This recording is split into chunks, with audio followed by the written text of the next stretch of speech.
1 week away from the NFL draft, so we got you covered today. Andrew DeCecco from 8 to 10. But before that, we talk about the future rookies of the Philadelphia Eagles and how you'll evaluate them. It's Kincade Salciunas here on 97.5 The Fanatic. This is Kincade and Salciunas. I don't know what the Sixers' plan is, but I've said that for 2 years. The Sixers are stuck on, they're going to try to convince you that this can still be fixed. The Phillies have plenty of time to fix this. When I say, can someone explain to me what they're doing? Like, I still think the Phillies are a playoff team, whereas I don't know the direction that the Sixers are going in. Kincade and Salciunas. John Kincade, Andrew Salciunas. 97.5 The Fanatic and 97.5thefanatic.com. And a good Thursday morning, Philadelphia. I'm Andrew Salciunas alongside my man, John Kincade. Johnny, happy 1 week until the NFL draft. And 20 weeks till the Eagles opener. Oh, that's beautiful. But let's do the 1 week first. That's the much bigger story this morning. Actually, this kind of works for both. 1 week till the NFL draft, 20 weeks until those rookies that the Eagles select will be making their NFL debut. That's not bad. It's almost as if you know where we're going with on this show, Almost. John. Very, very well done.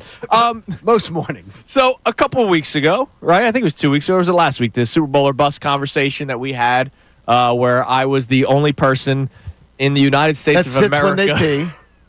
Yes. Only person in the United States of America that apparently didn't have Super Bowl or bust for the Philadelphia Eagles this year. For the Super Bowl favorites from the Vegas betting lines and the odds-on and the defending Super Bowl champs that just getting to the NFC title game should be the... That's what I said. Good enough. NFC Championship game or bust, and apparently I was the crazy one No, you for are. saying that. You are. That's all right. Let me make sure Look, you know that. Again, sometimes the voice of reason has to be the crazy one. I will do that for all of you today. All right. And for the rest of eternity.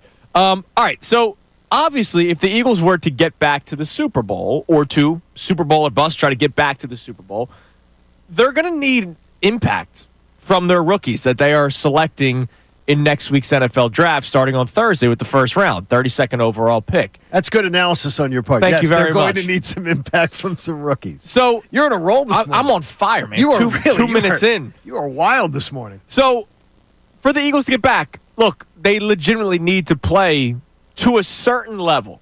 And I want to know today from the audience, 610-632-0975, and of course, John, Connor, and I'll give you some answers as well.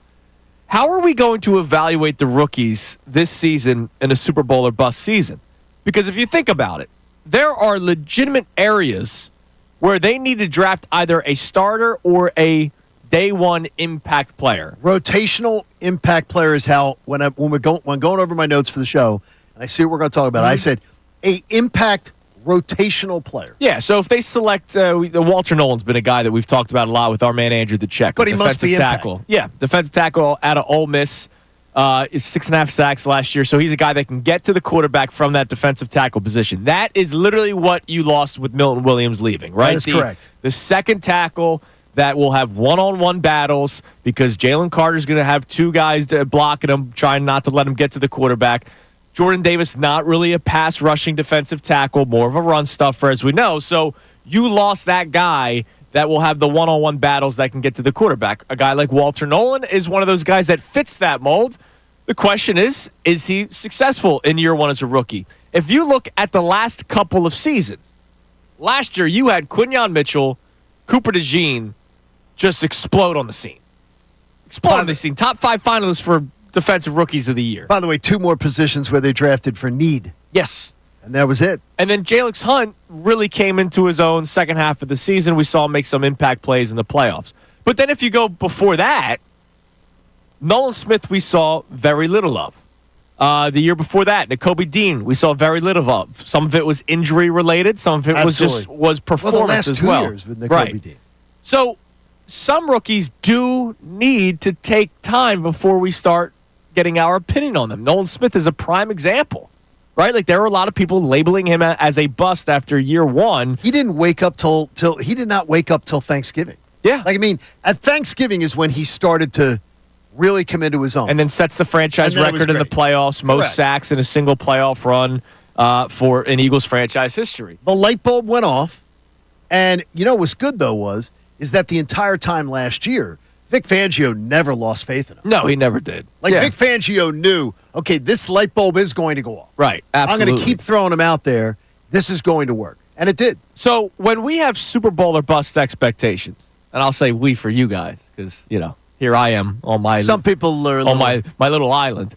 Will you be harsher in terms of your evaluation for the rookies this season? Because here's the deal. Again, impact role players, depending if it's a safety, might be a starter. We don't know. Might be a starter. Sidney Brown's not a guaranteed starter alongside Reed Blankenship. Tight end most likely will be your tight end one. If they draft a guy that does a little bit of everything like Dallas Goedert used to do. If they draft a tight end, the tight end, if Goddard leaves. Right. It's absolutely going to be expected to make an immediate impact. So that's not role player, right? Tight end is not role player. Safety is not role player. Defensive tackle, edge rusher, all right, those are rotational guys because you have your two starters, defensive tackle in Jordan Davis and Jalen Carter, and then, of course, on the outside, it'll be Nolan Smith. But then the other question is who? Is Jalix Hunt sliding right in as that starting other defensive edge rusher, or is it somebody they draft in the first round? Is Ajomo going to be able to step up and things like that? We need to see how this all works out. That's why I'm so glad that DeCecco's joining us this morning. Absolutely. Because I don't know what is realistic, even as you bring this further, even to the second-year guy. What is legitimate? The first part of the conversation, what we're doing, how much pressure are we going to put on these rookies? But then, how much pressure are we going to put on the second-year guys to take a leap? Yeah, like Quinyon Mitchell, who we all love, but it's all right, Darius Slay's gone. You are now CB1. You need to lock down, which he did last year, but you need to lock down even more. 23? Yeah, young. Absolutely. Jalen Carter, you want to see him take another step forward. Nolan Smith, you need him to take another step forward now that he's one of your top edge rushers because nobody's really believing anything in Bryce Huff. So when it comes to the rookies, I'll ask you guys, how harshly or how, hands-off will you be when it comes to your evaluation of them this year? Because they are going to need to play a big role, if you guys are talking about the Super Bowl again. I've learned a long time in my career, doing this a lot longer than you have, that I sounded like an ass judging players too early. Okay. Not Julio Jones. I'm sorry about that. Wide receiver for the Falcons, and now I'm drawing a blank. Roddy White. Roddy White sucked his first 2 years in the NFL. And then Roddy White became a freaking force. Yeah.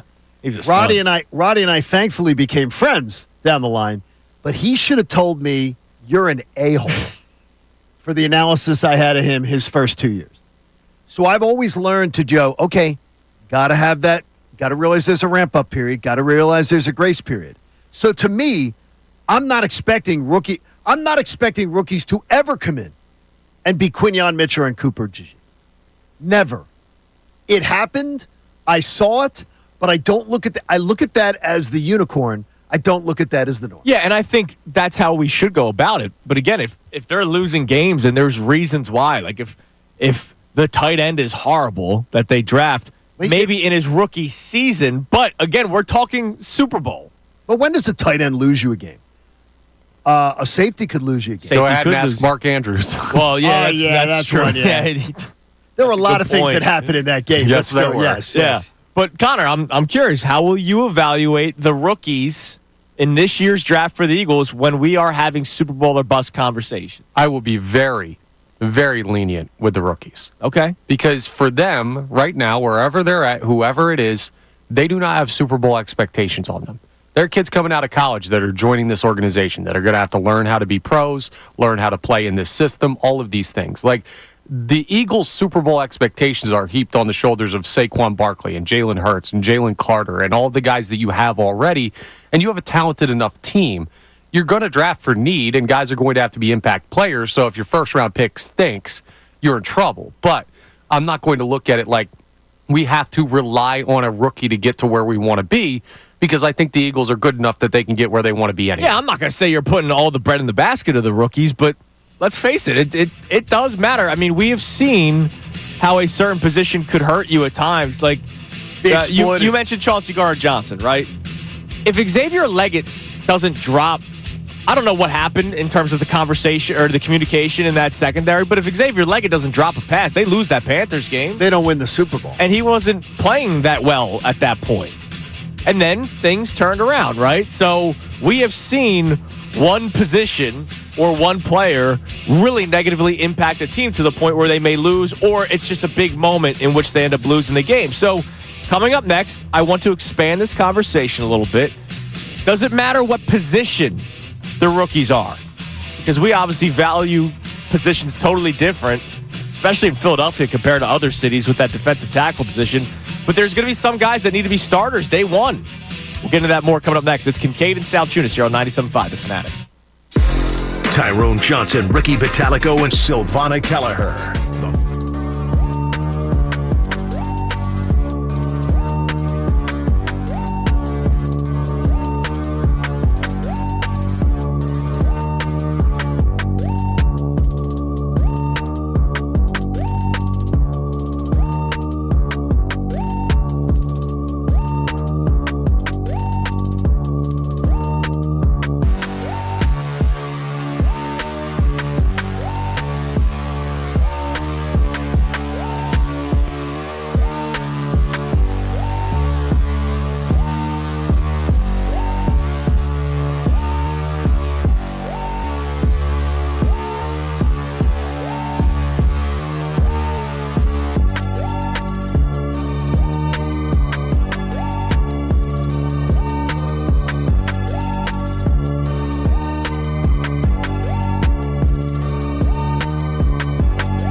Salciunas, 1 week away from the NFL draft. How will you evaluate the rookies in a Super Bowl or bust season? Will you be harsher on them when it comes to your evaluation, or will you just kind of take the hands-off approach? You know, Connor's going to be very lenient with the rookies, so let's follow up here. Does it matter which position? Because, Well, again, there's one's some... not going to lose you a game. Right. Tight end's not going to lose you a game. Right. I'm not even saying did they win you or did you lose the game, but like you could tell if a guy's playing well or playing poorly, I got you. despite how your team's playing, and then you start thinking about, all right, is this the right guy moving forward? If I see Jalen Carter obviously not having the same level of success because he doesn't have protection, right, then I'm going to be like, okay, you got to amp up your game here. The learning curve's got to be accelerated because one of the things that cannot happen is Jalen. We need everything we can get out of Jalen Carter. Right, and it's not necessarily his production. Are the other players producing? Like Jalen Carter's taking up 2-3 guys. Like, I'm not expecting him to get to the quarterback. He faced the most double teams last year. Right, and he still was able to wreak havoc, but you need that other defensive tackle, which is why Milton Williams played such a big part in the Eagles winning the Super Bowl this year, and that's why he got paid, overpaid. Oh, but good for him. Good for him, man. But that's why he got paid. So you need that other defensive tackle to step up. And, like, again, that's going to be one-on-one battles. And if your first-round draft pick isn't winning one-on-one battles, you're probably going to look at it and go, uh-oh, what's going on here? And as long as we don't have Kyle Hamilton here, I'm always going to look at the safety position. So whoever comes in at safety, I'm going to say, you misevaluated. You could have had an all-pro player in his second year in the NFL, and instead you went with Jordan Davis, who I'm not against Jordan Davis, but Jordan Davis is a spectacular one-trick pony. Right, absolutely. Spectacular. He's great at what he does, but I need more than that. And look, you'll see, like, again, the reason why, in case people have not heard, the reason why I'm not a big Sidney Brown fan, other than the antics that I think will lead to 15-yard penalties when you have more opportunities to play. Sure. I think he's horrible at trying to tackle. Just because he's physical does not mean he can take correct routes to ball carriers. And I know he has not had many opportunities to play, but in his limited opportunities, I've seen that happen far too often. And if you don't want to take my word for it, our man Andrew DeCecco has said very similar things about Sidney Brown. It's like a guided missile that's not well guided. Right, exactly. That's the way I'd put it. It's not well guided. The tracking chip broke off. Yes, because he doesn't know. He's a rocket launched. But you have no idea what the target is. Which, by the way, awesome for a gunner on special teams. Yeah, but absolutely. for my safety, who's last line of defense, right? So if he's not the starter, and whoever this rookie is, if this rookie has similar issues, right, I'm going to go, all right, so he's athletic and all, but does that do it for you? Does that make him a great football player? And when you're on an island like safety, it's pretty hard not to be able to tell whether or not somebody's got chops. Aren't we going to know if a safety goes in the first few picks? If a safety even goes in the first two nights, are we not going to know what they think of Sidney Brown? Yeah, probably. To me, that's something I always look at, too. When I watch where teams go in the draft, I said, okay, well, that tells me what they think of that draft pick from a couple years ago. Right. So that's what I'm going to be expecting to see. So it doesn't the tight end doesn't matter to you because again, this is a franchise, by the way, that has had great tight ends over the last 20 years. It gives me great hope that great confidence that they will find the right guy. Absolutely. But when you're evaluating him, when you're watching him, are you going to say, man, this is a tight end that's not as good as the other three that we had here? Sure you are. So get on your horse. I think like guys like Connor and I would go, get on your horse. You need to get better quicker.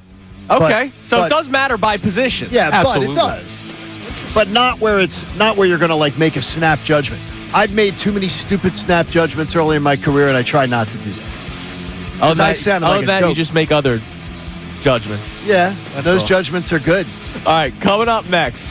If you listen to the show, we have somewhat of a formula where like we do one thing for an hour and then we open up another thing to start the second hour.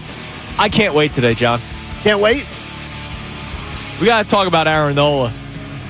And the alarm should be sounding. Aaron Nola is an ace. If they're not sounding, you are Pollyanna. Don't worry, we will not go away from this Eagles topic either. But Aaron Nola and the Phillies next. Kincade Salciunas, 97.5 The Fanatic.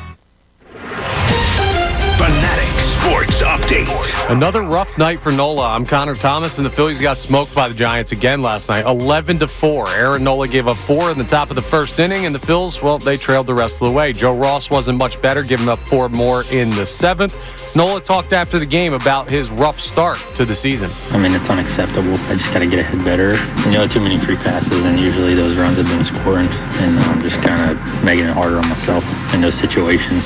So I'll clean it up. The Phils can still split the 4-game series with a win tonight against San Francisco. Christopher Sanchez on the mound facing off against Jordan Hicks. That's actually this afternoon, the first pitch for that game. The Flyers play their final game of the season tonight in Buffalo against the Sabres. That game at 7 p.m. You can hear it live here on The Fanatic, and we're officially 1 week from the NFL Draft. We'll continue to update you on news surrounding the Eagles' first pick, and we got a lot of great guests for that today.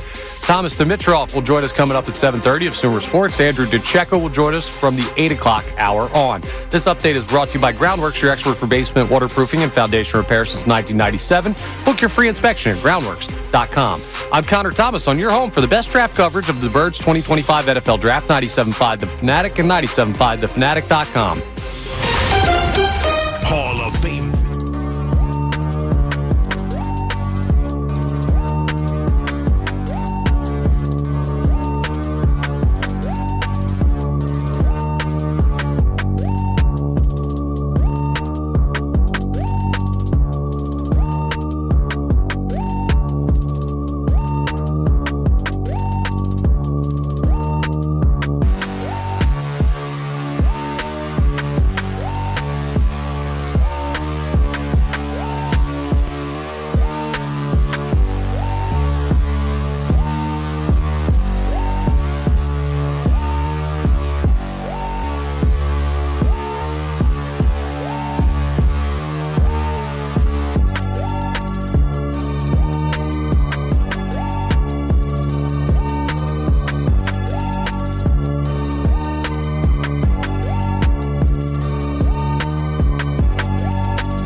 8:25 here on Kincade Salciunas, 97.5 The Fanatic. Real quick, Ashton Genty, obviously a player a lot of people are excited to see get drafted and where he ends up going. Cowboys? Maybe. We'll see. I'm hearing some Cowboys stuff, but we'll ask Andrew DeCecco. He did his a Player Tribune piece, and I just saw this. Oh, I love this. This little blurb. It's awesome. I've taken the long way. I'm done with that way. If you pick me, it's simple. I'm coming to your franchise to do what Saquon and the Eagles just did. I'm coming to win big soon. It's tackle football. You know what I'm saying? I draft a guy they can't tackle. Okay, I like that. That's a great, I love great little blurb from Ashton Genty, man. I love that. Yeah. That's exactly the kind He talks about Saquon the Birds, and then it's tackle football. I draft a guy they can't tackle. It's a great line. That is exactly the kind of what I want to hear from a guy who wants to be drafted. Yeah. We did last night with my graduating seniors and my students. The second to the last class, I always make them go through mock job interviews. Mm-hmm. Andrew called in the middle of class last night, Connor. I did. And actually had to so I just put him on speakerphone and let him participate in the class. Nice. And but I told them all last night, every time they answer a question in a job interview, I literally would stop them and I'd go, affirmative. Answer in the affirmative. Yeah. I will. I hope. Not I know. think. I hope. Not, I yeah. think. I will. Everything's affirmative. And so I love a guy coming out of college who's saying, draft me. Here are my goals. Here's my idol. Yeah. Here's somebody I'm looking at to. That's fantastic. I remember when Nolan Some people Smith, won't like that, though. Nah, Some people are going to look at that as, oh, cocky kid. I look at that and embrace it and say, fantastic.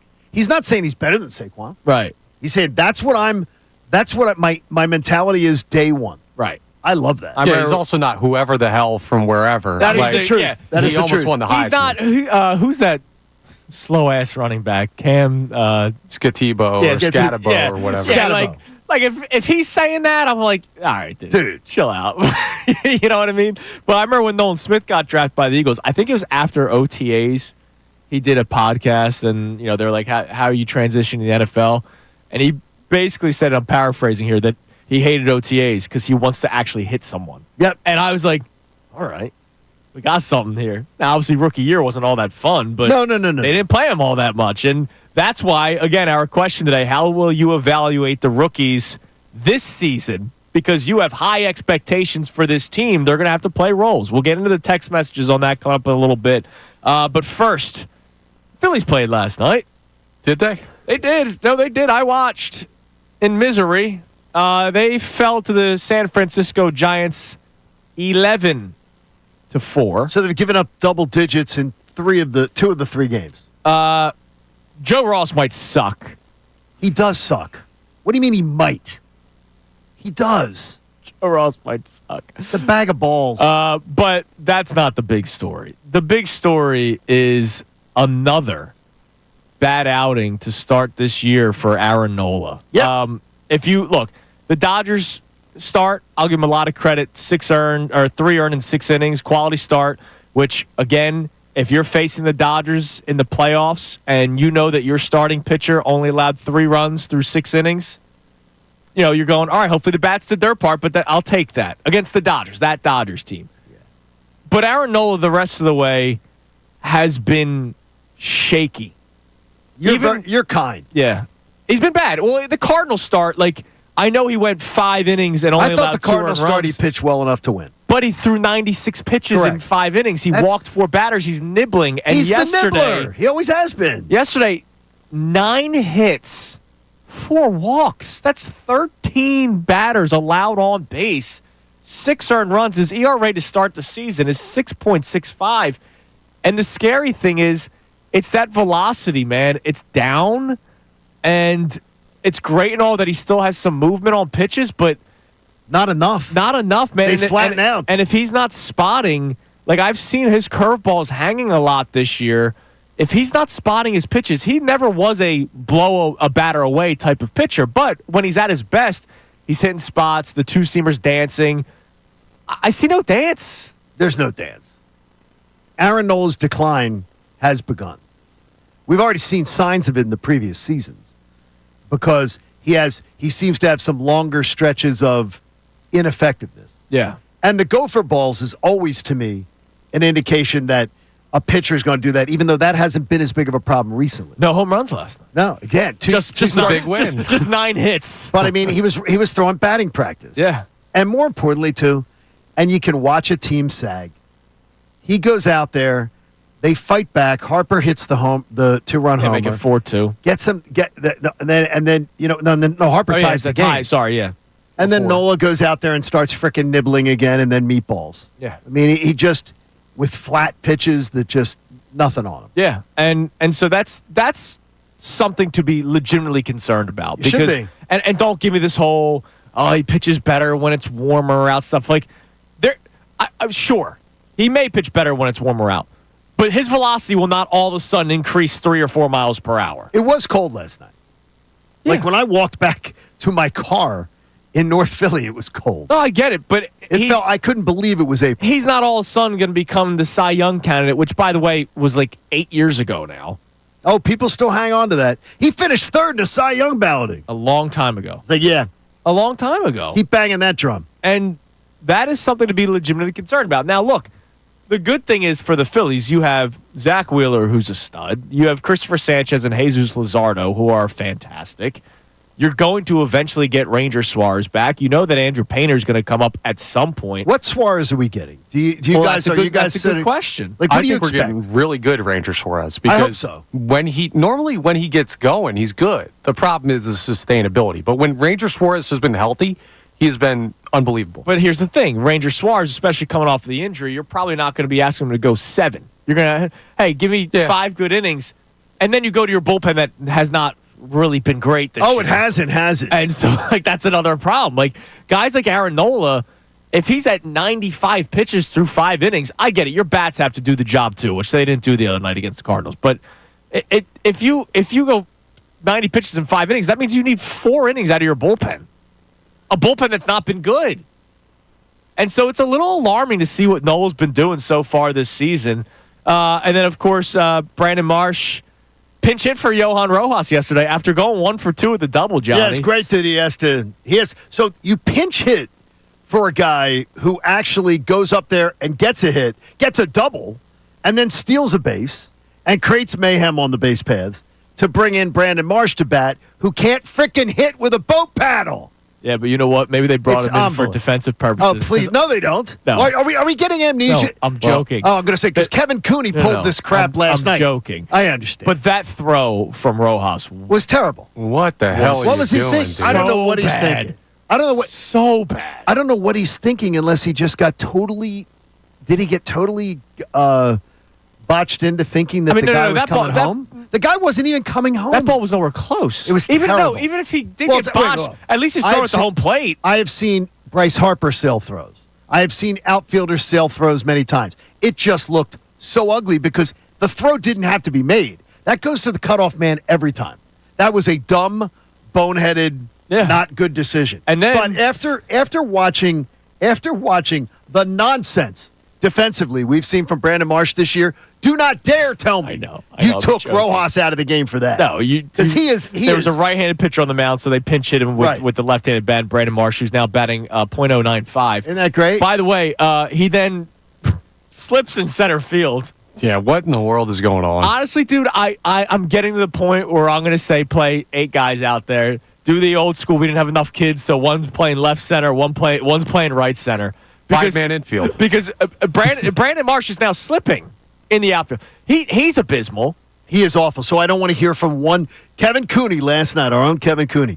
I better hear an apology from everybody who wanted Rojas in tonight. Rojas gets a double, steals a base, and then you watch they pinch hit Brandon Marsh. He can't hit, and he's terrible in the field. Yeah, he struck out. Terrible in instincts. the at bat where he pinch hits. Oh, my again, gosh. it's non-competitive, and then he's batting center field, and so. It's another loss for the Phillies. No, the season's not over. No, they're not going to. I still believe they make the playoffs. But again. Okay, we have to stop saying that. I know. We have to stop in case there's saying people listening. But. Because no one's saying that they're not. A lot of people are. Trust me, My mentions John. were on fire with people John, saying there's this is people why this team that they're stinks. not making the playoffs? I read you the email from Joe that they remind him of the 2012 Phillies. He followed up again yesterday with another 2012 Phillies email. So a lot of people are thinking it. The thing is with the Phillies, they got to start acting quick. And I'm not talking about the players. I'm talking about upstairs, man. There's no moves to be made right now. Yeah, yesterday you have your 75th lineup construction in 18 games. Kyle Schwarber's back in the outfield. And then you put Kyle Schwarber in the outfield where he's gotten injured twice in his Phillies career. What are you thinking? I'm confused by what are you doing? By what's going on. All right, coming up next, we'll check our text line next. How will you evaluate the rookies this year in a Super Bowl or bust season? Also, if you want to chime in on Aaron Nola and the Phillies, have at it. It's Kincade and Salciunas, 97.5 The Fanatic. Sixers president of basketball operations, Daryl Morey. Personally,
Fanatic on this Thursday morning. 1 week until the NFL draft. Coming up at 8 o'clock. And for the remainder of the show, our man Andrew DeCecco will be in studio. So each week as we've gotten closer and closer, we've made him work more and more. When we were about a month out, we had him in for just a call.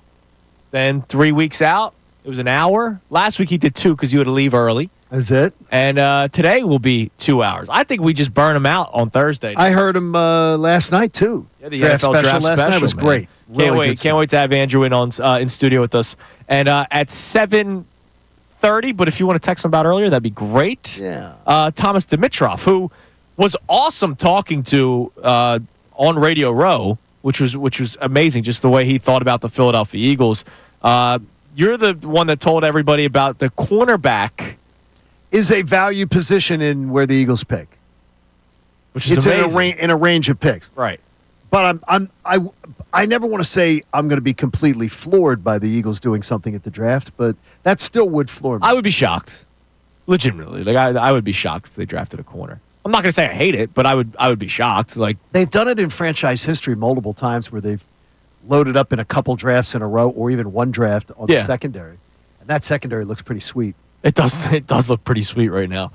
So you can text in. Our Eagles question for you is, how will you evaluate the rookies in a Super Bowl or bust season? Are you going to hold them to a higher standard knowing that the Eagles are trying to repeat? Or are you going to say, look, this team's already good enough, so I'm going to let the guys that have been here catch a little bit more of the heat, and the rookies will be able to take their time in getting comfortable with the NFL. We saw some players last year. I mean, Cooper DeJean was hurt, obviously. We didn't really see him explode to the scene until week 5 or week 6 because the bye was week 5. But the point is they are trying to repeat, and they didn't just lose like a backup. They lost their number 1 edge rusher. They lost their technically third defensive tackle, but he played just as much as Jordan Davis. That's third, yeah. They're going to lose their top tight end. They lost their starting safety. They lost both CB1 and the backup to CB1, right? Darius Slay and Isaiah Rodgers. Whoever you end up drafting in nights 1 and 2, the first 3 rounds, I would imagine we would evaluate them pretty heavily, but maybe I'm the crazy one. You are. Normally. Yeah. You are. Now, the thing is, though, if you're going to be Super Bowl or bust, does that mean you should fall into the camp of being hypercritical? Well, that's what I thought you guys would say, but Connor's Mr. I don't think it's logical, Connor, right? Yeah, no, it makes no sense. Nothing about this show is logical. Here's the thing. No, that's the truth. I said on my Saturday show this past weekend, like every team that ends up being a great football team has guys that play above expectations, the breakout player. And sometimes those are rookies, right? So someone's going to have to step up. But expecting it from a rookie to the level of Super Bowl contention is not a fair spot to put anybody in the Eagles' range. If they were drafting top 10, totally different story. But they might not even pick at 32. So am I going to look at a second-round pick coming onto this team and saying, well, I need them to make this certified impact right off the rip? I don't know that that's fair, especially considering the talent level of the rest of the roster. Well, again, if that's second-round picks, you're starting tight end, which we know the Eagles love. A starting tight end should be expected to step in and perform on an offense like this. Yeah.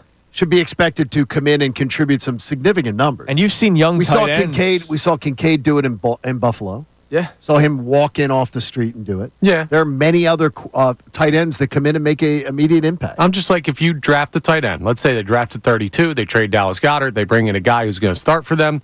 If he gets 4 or 5 targets a game and converts 3 or 4 of those into catches, we're going to be thrilled. Exactly. And I don't look at that as like a high impact guy. This offense is going to run. This is set it and forget it offense. More of it's on Kevin Patullo than anything, but I don't need a tight end on this offense that's going to be a monster. I just need a guy that's capable. And that's not a very high bar for high draft picks, I don't think. So 2 years ago, when the Lions drafted Sam Laporta in the second round. Okay. Now, look, he was great, right? Fantastic. 86 catches, 889 yards, 10 touchdowns. Now, 10 touchdowns is a lot. With this team, those 10 touchdowns are tush pushes. So, and there's also A.J. Brown. If the play still Devontae exists. Smith. If the play still exists. Right. So, I'm not expecting 10 touchdowns, but you drop that 86 catches to 60, and you drop that 889 to 600 something. why shouldn't I hold my second round pick to that standard when tight ends, especially pass catching tight ends these days, are exploding the scene right away? And with all the surrounding talent, this should be there's plenty of opportunity for you to not be ever doubled. I don't see a tight end on the Eagles ever be. No, I don't think so. Right, with Not AJ, with that offensive Devontae, and talent, Saquon. exactly. All right, what do we have on the text line? Either Eagles or Phillies, because we brought up the Phillies last segment, and another bad outing out of Aaron Nola, which is very, very concerning. So we have a check-in here from Eric from Virginia who says, been waiting for the first Nibbler comment of the year, and I agree. Nola might be going down to the number 4 in this rotation. He's lucky to be 4. I think There's no way he's 5. not 4 right now. There's he's no 5? way he's not 4. Well, He's not now. I No, was when gonna Ranger say, comes so back. when Ranger comes back. Taiwan Walker ahead of Aaron Nola. I'm still taking Nola well above Taiwan Walker. Yeah, as he should. But yeah, I mean, look, I remember doing this conversation a couple years ago. Should Michael Lorenzen be like the number 2 starter? But wait a minute. This there's no Michael Lorenzen in this No, I was about to say, conversation, though. this time it's legitimate. Yeah. Like this time, like Michael Lorenzen, people wanted him to be the number 2 starter because he threw a no-hitter, right? Like, which was great. I was there. It was an awesome night. These guys are legit. Like, Christopher Sanchez is legit. They're talking as like a dark horse Cy Young candidate. Jesus Luzardo has been fantastic Love watching Luzardo. to start the season. And that's, of course, all behind Zach Wheeler. So all And sudden, Zach Wheeler has not been as good as Luzardo or Sanchez. No, but I fully But we expect believe him, he's right, going exactly. to be that. So that means Noah's number 4. Easily. It's not even a question he's 4. By the way, that contract's going to look great. Yeah, that's what I'm contract's worried gonna about. Well, look and that's delicious. what's scary, right? So when I say scary, I'm not just worried about 2025. I mean, this guy's not going anywhere. He's not going anywhere till 2031. Yeah. That's scary. Till 2031. Yeah, because he just got the 7 years. What, 2 years ago? That's freaking unbelievable. Through the 2030 season. Yeah, So, so 1 he'll year, be 1 year less. 2031. He'll be somewhere else. Yeah. But no, unless they get somebody to take him at some point. And I'm not giving up on him yet. No, But, but it's, it's very concerning. discouraging. It's very discouraging. Especially, and if you remember, one of the things I said to you guys before the season started was, will the innings ever mount up for him? Yep. I pray. Look, this is not me. I praise the fact that he's taken the ball every 5th day his entire career. That should be ultimate respect. But now that He's the anti-Embiid. now that he's been doing it for, I'll say 8 seasons, right? Because 2015-16 he made less than 20 starts. 2017 to last year, 27 or more starts in every single season except for the COVID year. Those innings added up, man. Take them when you look at mileage on a car, mileage on a pitcher's arm. Velocity is where you start to see mileage. And that's concerning.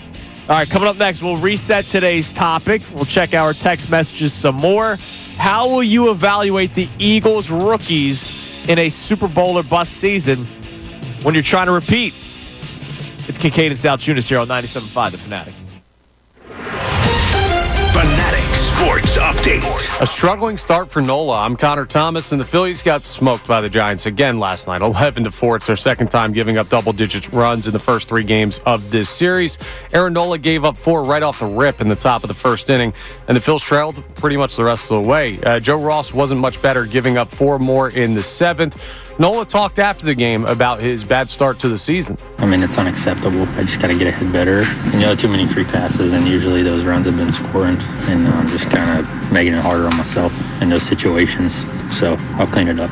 Command has been an issue. Velocity has been an issue. We'll see if he can bounce back. The Phils can bounce back and still split the 4-game series with the Giants with a win tonight. Christopher Sanchez is on the mound against Jordan Hicks. Actually, that should say this afternoon, 4:10 first pitch. The Flyers played their final game of the season tonight in Buffalo against the Sabres. 7 p.m. puck drop. You can hear that game live here on The Fanatic.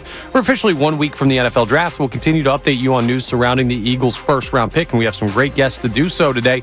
Thomas Dimitrov of Sumer Sports will join us coming up at 7:30. Andrew DeCecco will join us from the 8 o'clock hour till the end of the show. This update's brought to you by Allstate. Some people just know you could save money on car insurance by checking Allstate first. So what are you waiting for? Check Allstate first for a quote today. You're in good hands with Allstate. I'm Connor Thomas on your home for the best draft coverage of the Birds 2025 NFL Draft. 97.5 The Fanatic and 97.5thefanatic.com. Ricky Vitalico. Alec Bohm. He had a 2-0 count for a big guy like him. It should be a fastball, middle to middle in anything.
You're going to call it a repeat Monday, repeat Tuesday? Yeah, absolutely.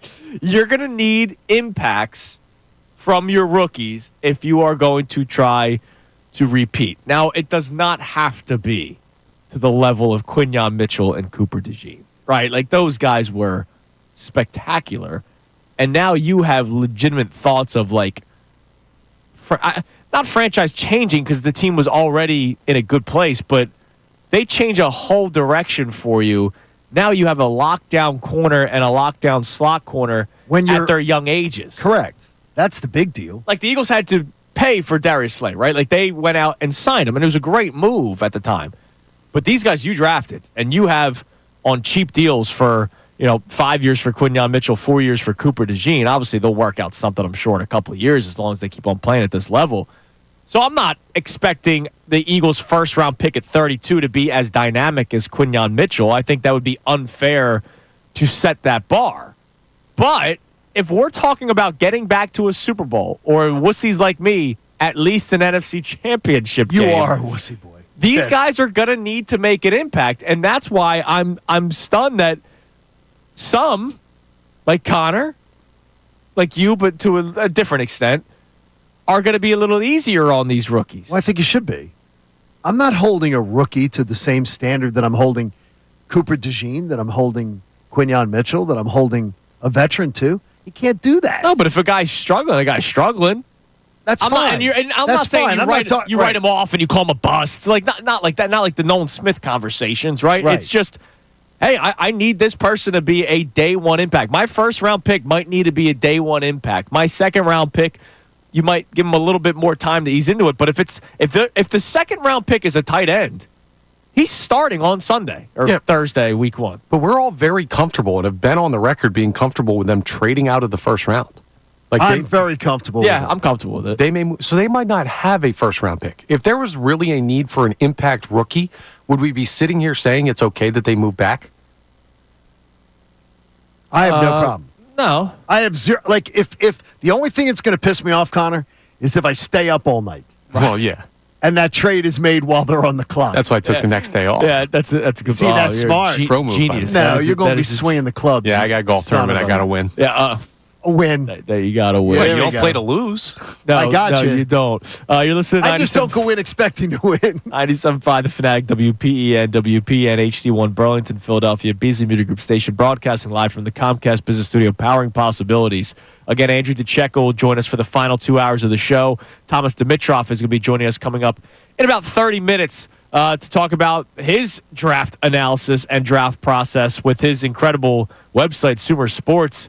The number one most used By analytics. NFL teams. Yeah, the most analytics, the most independent analytics firm Right. that NFL teams use, because they all have their in-house analytics. Right. And then they use Thomas's firm, which he created. He was a general manager, I think, 12 years, 11 years.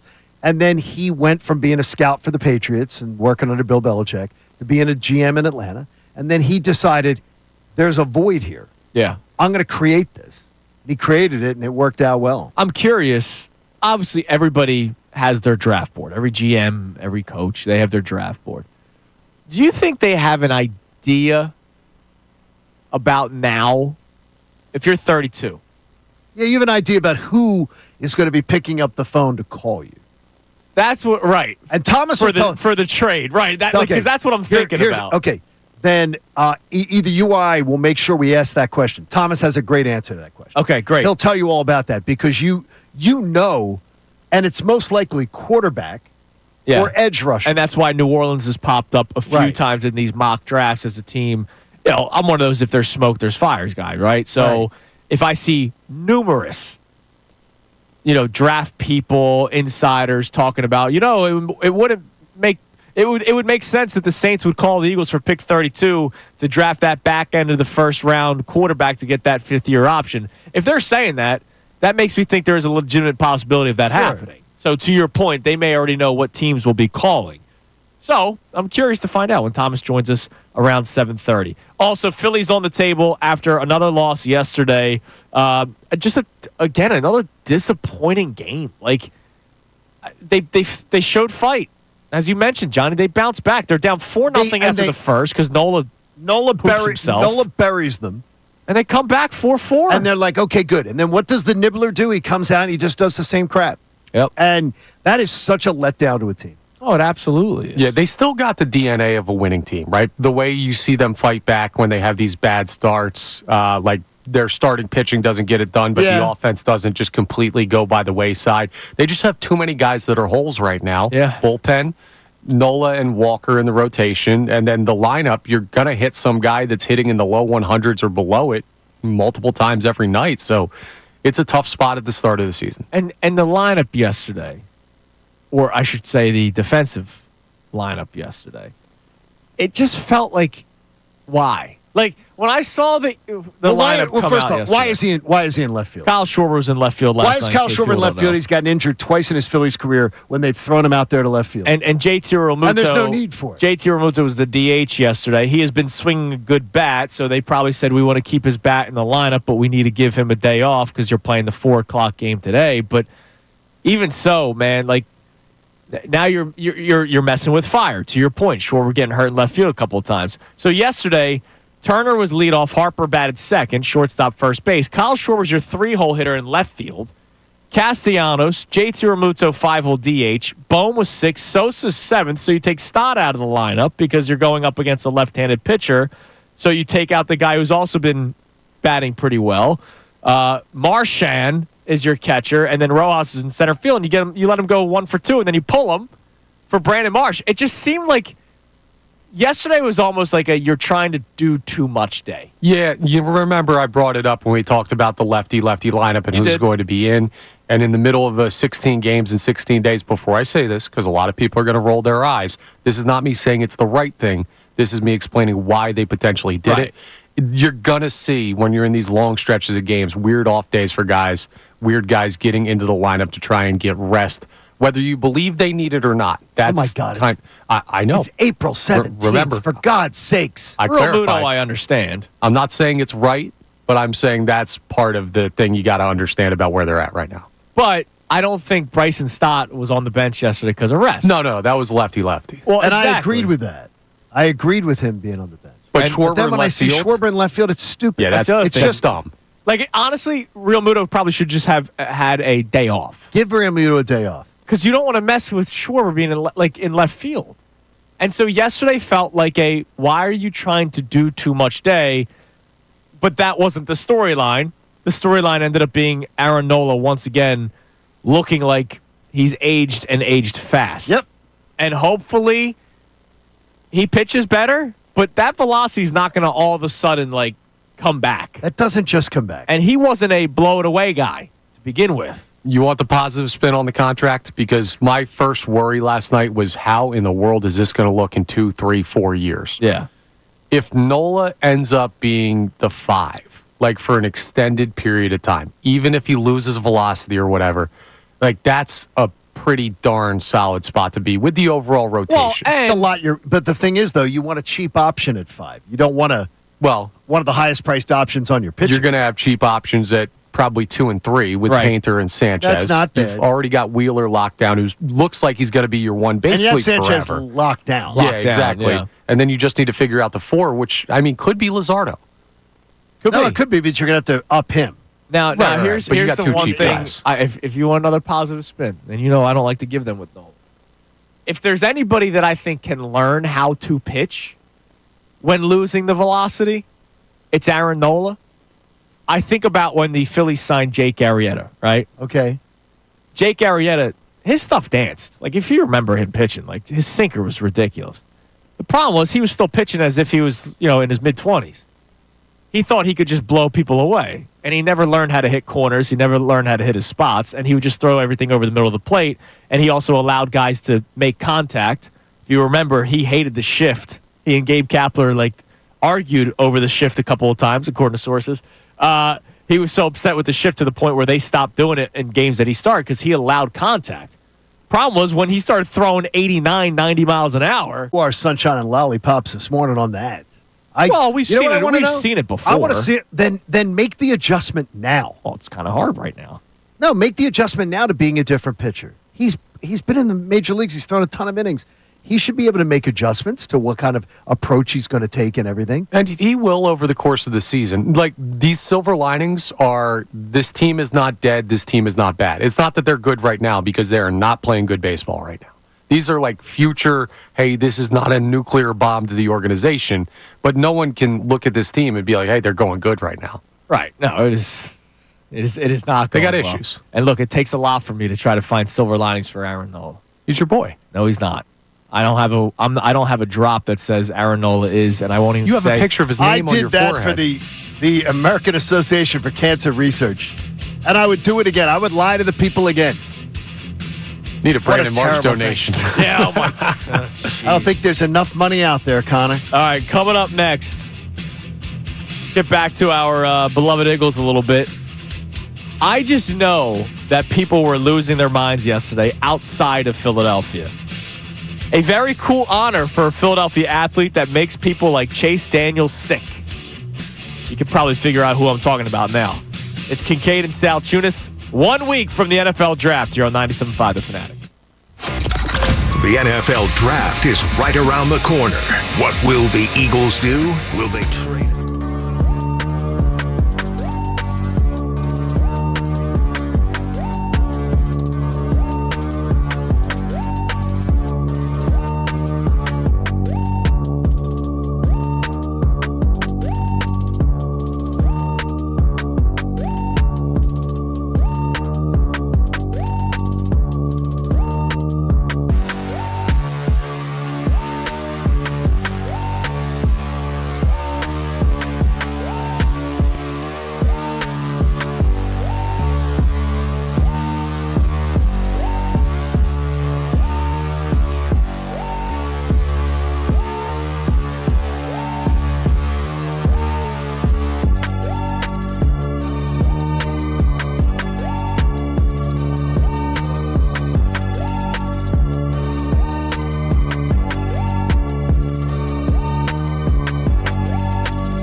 So yesterday, toward the end of the show, we just didn't get into it, but I wanted to highlight it now. Jalen Hurts has been selected to the 2025 Top Time 100, which is the list of 100 most influential people in the world. That sounds like a DNA thing. Not in sports, but in the world, which is really, really freaking cool for him. Obviously, you win the Super Bowl, you get put on the map a little bit. We know that his team, right, his agent, his PR, it's all women, right, which is amazing, right? So Jalen Hurts is one of the top 100 It's amazing. influential people in the world, Johnny. And of course, he does a lot of great things for the community, right? He does. What Yes, he he did does. with what he did with the HVAC systems for the schools in the city of Philadelphia, which we know how much they need it. I mean, they close schools some days because there's not enough air conditioning. It's amazing. It's good because, like, acting, he's been on Abbott Elementary a couple times. Yeah, that's right. Acting's not in his future. Very good-looking man, but acting's Yeah. not in his future. Singing is not either. No, it's not. Well, I've heard him But- sing the fight song But horribly. boy, is he tremendous at. You talk about an ambassador for the league, your franchise, the community. He should be every kid's idol. And oh, by the way, soon Team USA. If he plays in the flag football, remember he was the guy. He'll never be allowed. I doubt it. He'll never. Yeah. The NFL stars are never going to be allowed. But if you remember, he was the one that was the face of the commercial that the Olympics, the Summer Olympics, will be coming to Los Angeles, but L.A. Right? Not East Coast, Philadelphia, not Oklahoma, not Alabama. He's the face of the Olympics coming to the United States of America out west. Can you run the tush push in flag football still? No, I don't believe that is No, I a don't think legal. so, I don't believe yes. that's a legal play. More but- anti-Eagles bias. But pretty cool for Jalen Hurts. Now, what's really awesome, I know people don't like him because he's a Yankee and should not have been a unanimous Hall of Famer, Derek Jeter, but whatever. Derek Jeter spoke on Jalen Hurts. We connected shortly after the Super Bowl, and the only thing he asked about was insight on making it back and winning more championships. Sometimes people win, then exhale. Jalen is not exhaling. He's embracing the next challenge. Win or lose, Jalen's resilience and determination offer all of us something to admire. I love it. Think about that. You get a phone call. If Derek Jeter called me today, I'd probably wet myself. I bet you would. You'd And I- probably want a gift basket Well, by the time. no. Yeah, you'd get a gift basket. Nah, that's not the kind of relationship me and DJ would have. Derek Jeter Not if there's anything wrong. calls Jalen. No, I'm not saying. I'm just saying me Yes. personally. He calls Jalen Hurts, and instead of Jalen Hurts being like, "Man, it's Derek Jeter," it's, "Hey, how did you get back and winning it again?" Keep the main thing the main thing. Like, that's awesome. That's where this dude's headspace is. I hope he's enjoyed the Super Bowl. I do. I hope he has too. Remember because- A.J. Brown put the post like 2 days later? He seemed to have fun at the parade. By the way, though, it's clear that Devontae Smith has not. Devontae Smith just wants to get back to work. Yeah, I want them to enjoy it a little So bit. do I, Don't but they're not- don't get fat, but They're enjoy not it. us. Yeah, I don't think you have to worry about Devontae getting No, I don't fat. mean fat like that fat. You mean but fat and happy. Fat and happy, right, exactly. But I do think that's really cool that Derek Jeter calls Jalen Hurts shortly after the Super Bowl, and Jalen Hurts immediately starts asking, how did you continue to do it? How did you get back? And when I hear that from my franchise quarterback, despite how they had to play this year and they went run, and then he showed everybody that he can still throw the football in the playoffs. I mean, having that mentality as your franchise quarterback, when you have kooks like Russell Wilson and Aaron Rodgers walking around still trying to find jobs, like I love that about Jalen Hurts, man. Him as a person, you got to love. Yes, no? No question. Oh, But the thing is, no, because I think that's a little strong. Him and his accomplishments, him and his the kind of man that he is, I think absolutely is incredibly admirable. Admirable. Like, but are you kidding me? Like, love him. He doesn't do a lot to endear himself to you. He doesn't do a lot to say, I want to know this fan base. I want to know you. I can love wanna somebody without know. wanting to hang out with them. I got you. People Right. do it on Instagram all day long. Haley. But it's the way it is. You know, Haley tries to make us likable and lovable every day. Yeah. She picks the things that say, she comes in and she goes, I think this is going to make you guys look, or this will get great engagement. She's really smart, by the way. Yeah, absolutely. She did one yesterday and it blew up. I love that. And she said, I know this is going to get a lot of engagement. And it did. I love that. She knows how to pick these things. Like, I'm not sure Jalen has the same. I don't want to have a beer with him, but I can still love the guy. You've said that you wouldn't want to play golf with him. I'd love to play golf. No. I would love to play golf. I want to have fun when I play golf. The only thing that he and I would probably relate to is music. I love his choice of music. And you know me, I go everywhere. So, like, I could vibe out with Jalen Hurts.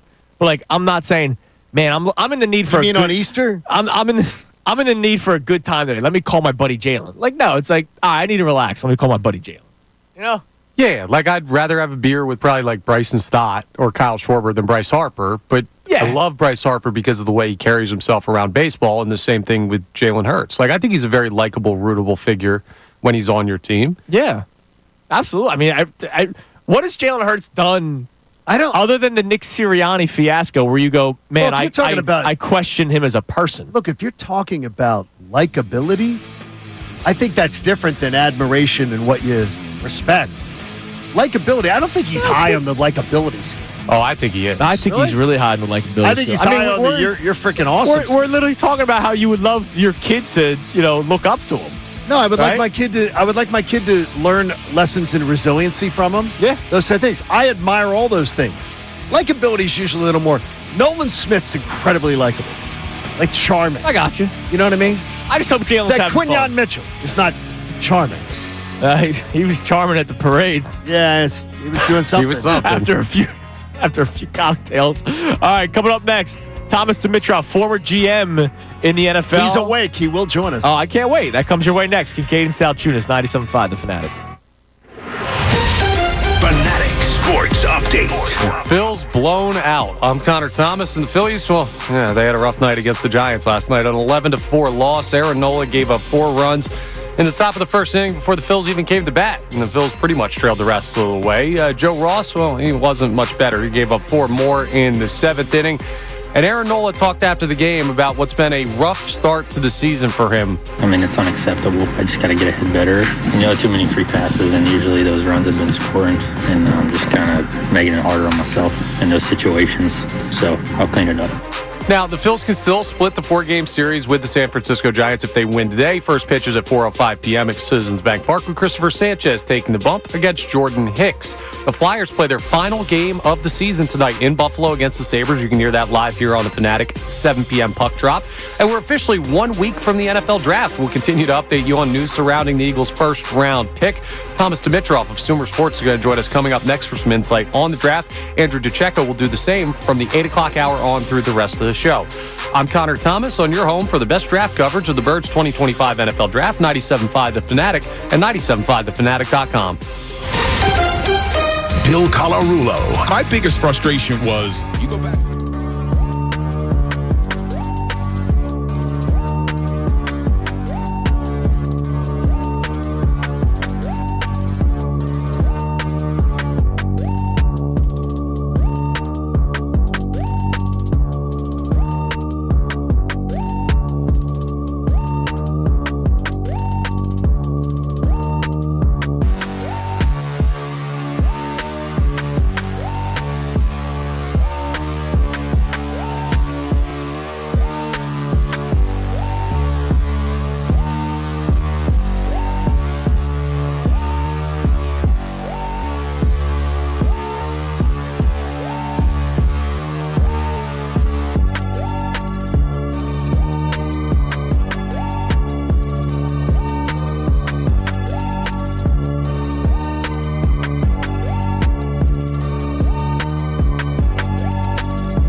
Weekdays here on Kincade Salciunas 97.5 The Fanatic.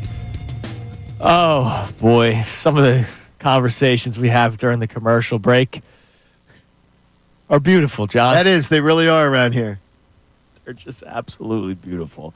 All right, we're going to be joined momentarily by the great Thomas Dimitrov, who you spent many years with conversing in Atlanta. His entire tenure in Atlanta. We did not butt heads much, but Thomas, I have such great respect for him because he was a guy, Andrew, that would say he gave you the respect. Yeah. To say my show would come on at 3:00. He'd say, if you're going to do something on your show about the Falcons, and I don't have to give away state secrets, run it by me. And I'll tell you if you're on the right track. Right. I'll tell you if you're way off base or whatever. Yeah. So he was one of those guys that was sort of new age with it. Yeah.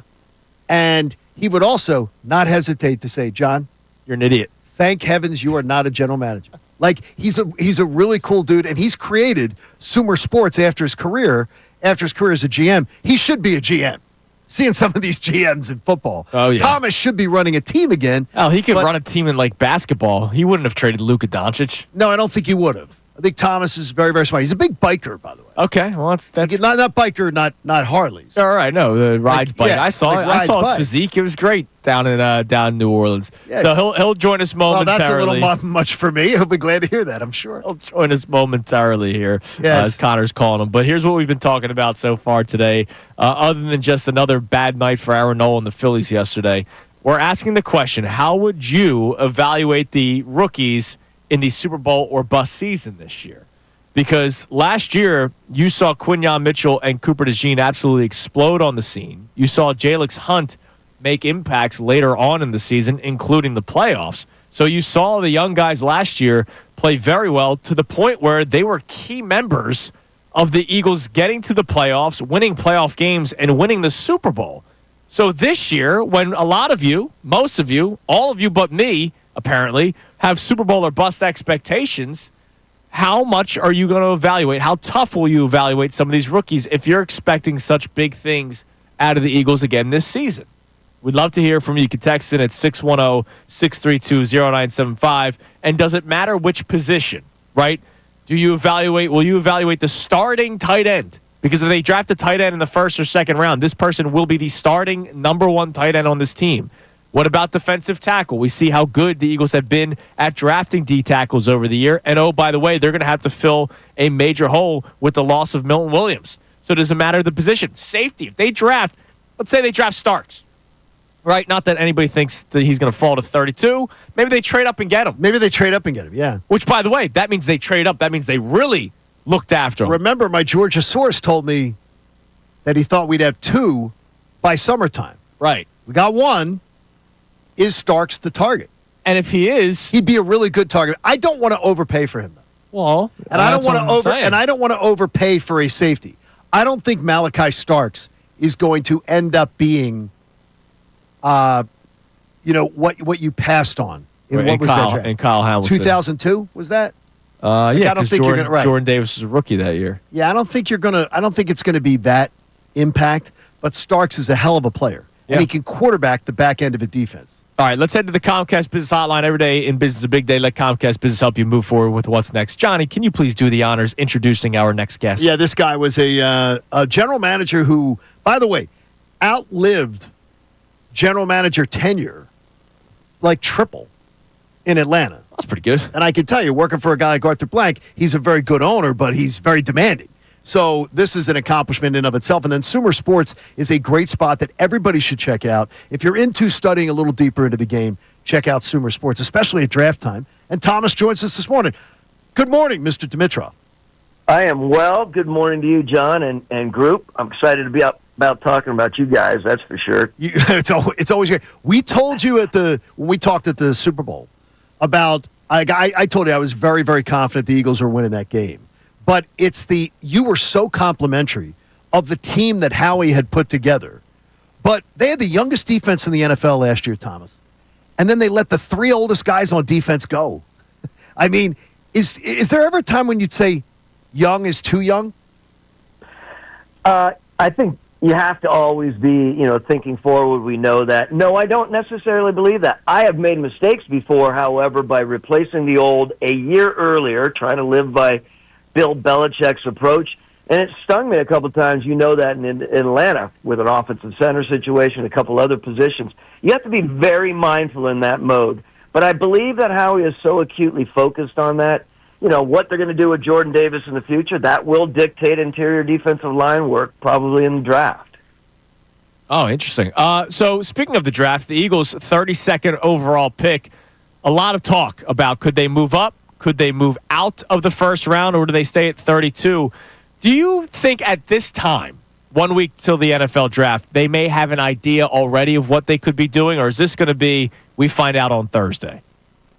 No, I think they scenario build, John. That's a huge thing for any adept GM. They run through scenario after scenario. They sit down with the owner and the head coach, of course, and the coordinators, and really drill down. And they probably have 10 scenarios, I would say, and they just have to be agile on game day, and that's what some of the best do, like Howie. Now, the one thing is that, and I know you would tell us about it, is that part of you would discuss pre-draft with us as media members, sort of like basic strategies and frameworks, and that on the board who might be stalking the pick you're at. So you already know going into a draft who might be ringing you up for a phone call. Do other general managers sort of say, hey, if we get to that point, we may be calling you? Oh, no question about it. I would go up and down the line. I mean, again, my name was Trader Thomas. Yes, it was. Good or bad. I mean, not trading back a whole bunch in my career, but I was very active in testing the waters, and I didn't commit. I wasn't in any way a pain in the butt doing it, but I was very focused on making sure I got a little bit of a feel. I would present at times to certain general managers, here's what I would be thinking, let me know. They might say, absolutely not, or, hey, that sounds like it's reasonable, stay in touch, talk to me on game day, or not only on draft day, talk to me as we're leading up and gauge our interest as we move forward. How would you handle your Howie Roseman, Thomas? You're going to play the Howie Roseman cap here. Tight end and defensive tackle, two positions of need for the Eagles. Tight end is a historic position here in Philadelphia, and defensive tackle is a part of this franchise's MO, right? Like, they love building through the trenches. So let's say pick 32, you have a tight end and you have a defensive tackle, equal player. You have them equal on your board. Which way would you go? Because one would be an immediate starter, whereas the other guy would probably come in as a rotational piece. Yeah, this is a really interesting pick for me in my mind. I'm also, again, thinking, would you move up a little bit to get some of the more upper-rated, DTs, because we know how important it is. We know how important that position is. Howie's been outspoken, and it's not just Howie. People have talked about the D-line, interior D-line position, expensive in free agency, continue to be young, to your earlier comments, is something that continues to weigh on my mind. You can get a tight end out there, and this is a good tight end class that you can go in the second day for sure, third day at times. I would focus on that interior D lineman and think about that second round, second day tight end. To you, the fascination with the University of Georgia is strong.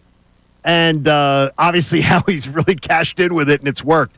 And I had a good source out of the Georgia football program tell me before free agency began, I hear you're getting another dog this week, and that we'd be getting another one before training camp. So we got it in Azeez Ojulari, 2 days after I was told that. Now I'm wondering if Malachi Starks at safety's one, but how much do you value, Thomas, and do you think NFL teams value maybe trading up and sort of maybe overpaying for a safety? Is that too an inappropriate term? Yeah, I have some strong feelings about safeties. There's some great ones out there, and I love what we did with Keanu Neal, but at times you have to really press your defensive coach. And by the way, think about this, John. Every year you go across your board, position to position, and you have your head coach and your coordinators rate the importance. And when you come away saying, I'm going to rate the importance of that safety being third or fourth, and you're trying to talk about moving up and taking high and giving away, picks and draft booty, you have to call out your coaches on that. And Howie's not he does not have a problem calling out his coaches. I like safeties. I think you can move. Starks, yes, heck of a player. There's also other guys out there like Mikhail Williams who are legitimate Georgia players as well. What about Sumer Sports for the fan, for the people listening to our show here in Philadelphia who are sort of draft obsessed? What can they get at the site and what can they learn? And then all season long, what can they get from it? Yeah, look, Sumer Sports right now, we created a really bomber draft guide, we think. Great graphics. It's great. Really, yeah, thank you. Really cool data in there. Now, remember, if anyone's being critical about it, and we have to be, we have not included all of our subjective reports because it is still a free publication. But go there, man. I think it's just a really good overview of what's going out there. And then during the season, very quickly on Sumer, we're always updating. We're updating through games. We have analysis and content that I think is second to none with some really, really smart, what I call, again, air quote, propeller heads, and I love them. They're great. They have a great understanding of, intelligence in football. I think it's a really cool, third-party opinion. With your GM tree that came off the Thomas Dimitroff tree and everything, I still am fascinated that some NFL team has not just said, here are the keys, run it. I mean, are you having this much fun with Sumer Sports that we're not going to see you run a team again?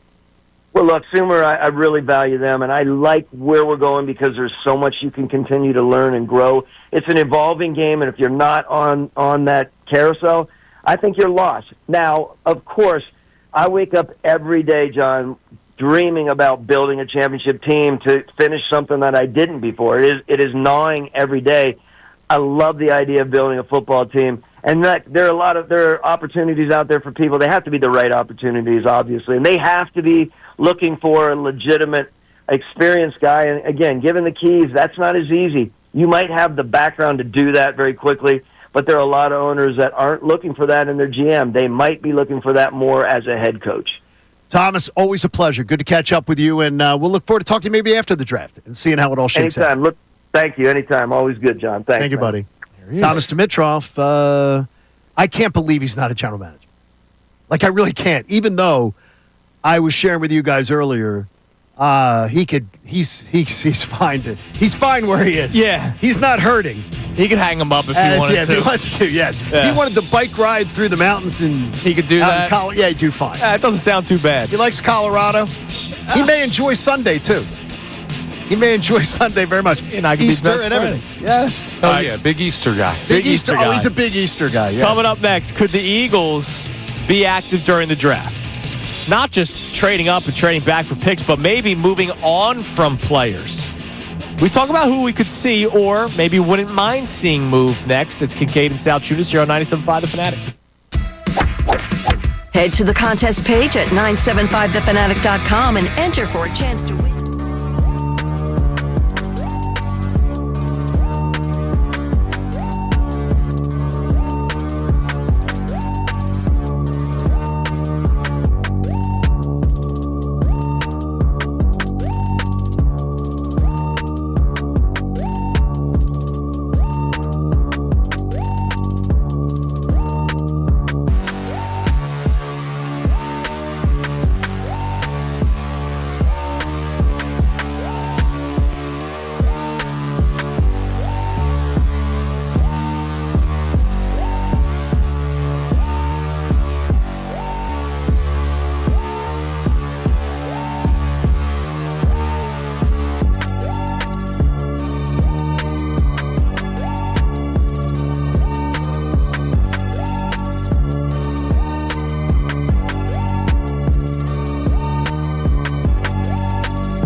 here on Kincade Salciunas, 97.5 The Fanatic. Check out the deal of the week.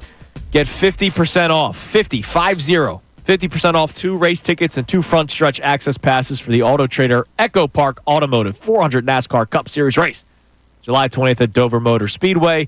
Get this exclusive offer while supplies last at 975thefanatic.com/deals. And don't forget, coming up at 8 o'clock, your next chance to win $1,000. That's also when we will be joined in studio by our man Andrew DeCecco, who is already here ready to go. Of course he is. I mean, it's Andrew DeCecco. He was on the air last night when I was driving home. Well, that's beautiful. That's he was great. teasing his backside off. Look, man, yesterday was 8 days away from the NFL draft. His time. This is your time. Now, it is weird, though. All right, Herb Brooks. Thank you. It is really weird, though, because the one thing about DeCecco in the draft is that, and it's weird because Thomas Dimitroff, who we just talked to, former GM of the Falcons, I know it from him. He let us in the war room, Dimitroff. That's cool. That's the kind of guy he was. Let you observe. He would have a pre-draft talk with the media and go over, here's things you could learn, here's everything. Is that Andrew likes Saturday better than Thursday. Right. That, to me, is sort of psycho stuff. That's why he's a true football guy. But that, to me, is sort of psycho stuff. But I know that Friday night will be the night when he gets the least sleep and is the most excited. So it's going to be great. Damn right. All right. You pitched a topic to me this morning. Was I more accurate than Aaron Nola? We'll see. Veterans. Is it a meatball? No home runs yesterday. Yeah, exactly. Veterans that could be on the move. We obviously know that Dallas Goedert, all signs kind of point to that happening. Very intrigued to see what happens with Bryce Huff. As remember, Jeremy Fowler last week on his own. We didn't even ask him about it. He just straight up said, yeah, keep an eye on that, by the way. By the way, Thomas and Sumer, I believe, would be more along the lines of, don't pull the plug on Bryce Huff yet. About giving things time to cook, systems, and stuff like that. And I know that that's something that Andrew DeCecco we're has going to get into that in the 9 o'clock hour today, man. Because that is something I believe that's the kind of thing that general managers in football hear us talk about. Yeah. Like how quickly guys are busts or how quick. And I think that they listen to it and they go, yeah. Mm-hmm. There you go. Right. I think the Bryce Huff thing is different, though, because the Eagles are a team currently cutting salary that are going to have big contracts to hand out. Like, if you were a team that had room for that contract in theory, but he's not playing up to it, you don't want to just sell low on an asset. The Eagles might have to anyway, just because of what they're doing with Dallas Goedert, for example. It may not be as much of an anti-Bryce Huff. He's a dead cap hit, though. That's too much of a dead cap hit. Yeah. I got you. Like it's going to be. You can't just. If it was just trading a guy, but the dead cap money's terrible. Okay. With it. So, point. Are there any other veterans that you think could be moved, or you would be okay seeing moved? Is something that you pitch. So, is there a player on your mind? Because I actually have one. I'm interested. Tell me who yours is, and I'll tell you if it's. I'm not saying I'm looking a veteran. Now, this is a veteran that you could go. I believe. If the right trade came along, I wouldn't be upset if we traded this veteran. Jahan Dotson. I absolutely would do it in a second. You stole my answer. Oh, really? I can't believe it. Now, he's kind of the only one. You think he's the only one? I don't know who else you would move. Okay. Think of another one that if a veteran that left and you'd go, oh, damn. Like, damn. We can't do without that person. What if somebody called and wanted Tyler Steen? I don't really count him in the conversation because he hasn't really played enough. He plays as much as Jahan Dotson. Well, I guess so. And by the way, he's going into year 3, which means so he has 2 years still controllable. rookie contract. Right? Yeah. Like to me, if somebody called about Tyler Steen, I think I'd be like, yeah, they could find a Tyler Steen in the draft. I don't know how much they see. Here's the weird thing. Now, hold on real quick. I'm not saying I'm trying to trade Jahan Dotson. This is all exactly. I would not be surprised if somebody called for a wide receiver that's obviously overshadowed here. Yeah, no, I get that. My thing with Tyler Steen, and I know they've told us with the Mekhi Becton starting what they thought of him last year with the chance to win the position, but you do still have a hole at guard, and I don't really want to see them move a guy that could start at a position. Yeah, I wouldn't do it unless you're drafting a guard that you think is plug and play. But, I don't know what they have other needs. Well, right also, now. too, you have a guy under control. I wouldn't do it. And I do believe there's going to be June 1st cuts of offensive linemen that maybe you could have your Stoutland University could say, oh, man, transfer portal, get him in here. I can work with that guy. Could be. He's already shown it. But he other than has that, I think that's really it, right? Unless you want to go deep in the weeds like Eli Ricks, because, No, I think Eli Ricks is going to be too necessary. Might be. Like, to me, I think I'm worried about him I'm actually worried about how necessary he's going to be. So I'm not looking to trade. I'm just saying, like, I'm trying to see. No, but I was just saying, who are these guys still on their rookie deals that you could potentially move on from, or a team may call for. And the punchline of it all is that I said last night, this was going through my head, and I was listening to Andrew DeCecco's draft special. I was trying to go through this exercise in my head, and I said, damn, we're in a great spot. Absolutely. This roster's in a great spot because, honestly, we just struggled to come up with a veteran that we wouldn't be, stomping around if they decided to trade him. And don't forget, they already did make a couple moves like this. Kenny Pickett. Absolutely. Right, Kenny Pickett was, hey, we don't need this guy. And a team does. So let's move on from him.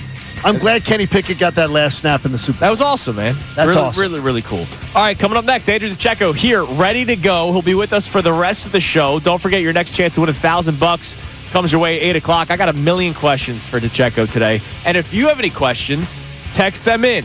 And make sure you say specifically that you have a question for Andrew DeCecco when it comes to the NFL draft. We got them for the next 2 hours. 610-632-0975. It's Kincade Salciunas here on 97.5 The Fanatic. Fanatic Sports Update.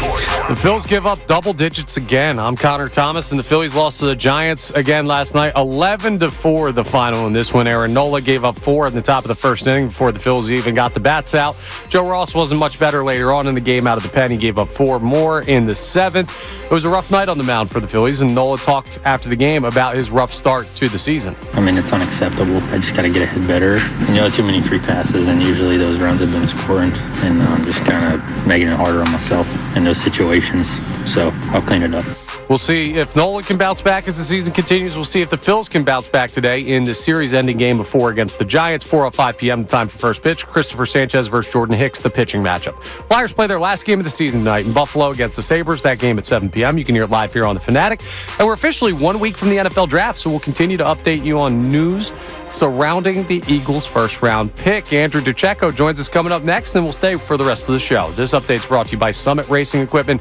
Revive your ride at summitracing.com. Use promo code RADIO for $10 off an order of $100 or more. Exclusions apply. Offer ends 5/4/25. I'm Connor Thomas on your home for the best draft coverage of the Birds 2025 NFL Draft. 97.5 The Fanatic and 97.5thefanatic.com.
Coming up at 8 o'clock, your next my chance to win generation did $1,000. raise a lot of you. I will say that. Coming up at 8 o'clock. your Thankfully, next mine's chance to win 21. $1,000. But joining us now, and for the rest of the show, I just saw recently posted his insight from what Howie Roseman had to say in the Howie Roseman plus Nick Sirianni press conference, which it was all Howie Roseman. Our man Andrew Checo is in. Andrew, what's going on, brother? Good morning. What's happening, guys? How's everybody? Good morning, man. Dude, Lot of it fun. is 1 week away from the NFL draft, man. Your holiday, your Christmas, whatever you want to call it, it is a His big Hanukkah, week. his whatever. Yeah, whatever it is. We'll say Christmas, It yeah. is your, Let's just say it is Christmas. your I think few that's fair. days, Wanna man. be inclusive, everybody. But the funny thing is, your favorite day is not 1 week from today. It's 8 and 9 days away. It's the second and third days of the NFL draft. Yeah. But man, we're getting closer, and it's even more exciting that it's a week away. And again, I've said this a couple times, Johnny. I think you feel the same way, and Andrew, I'm sure you do as well. It's great and all when you're drafting top 5, and it's like the most exciting players on the board.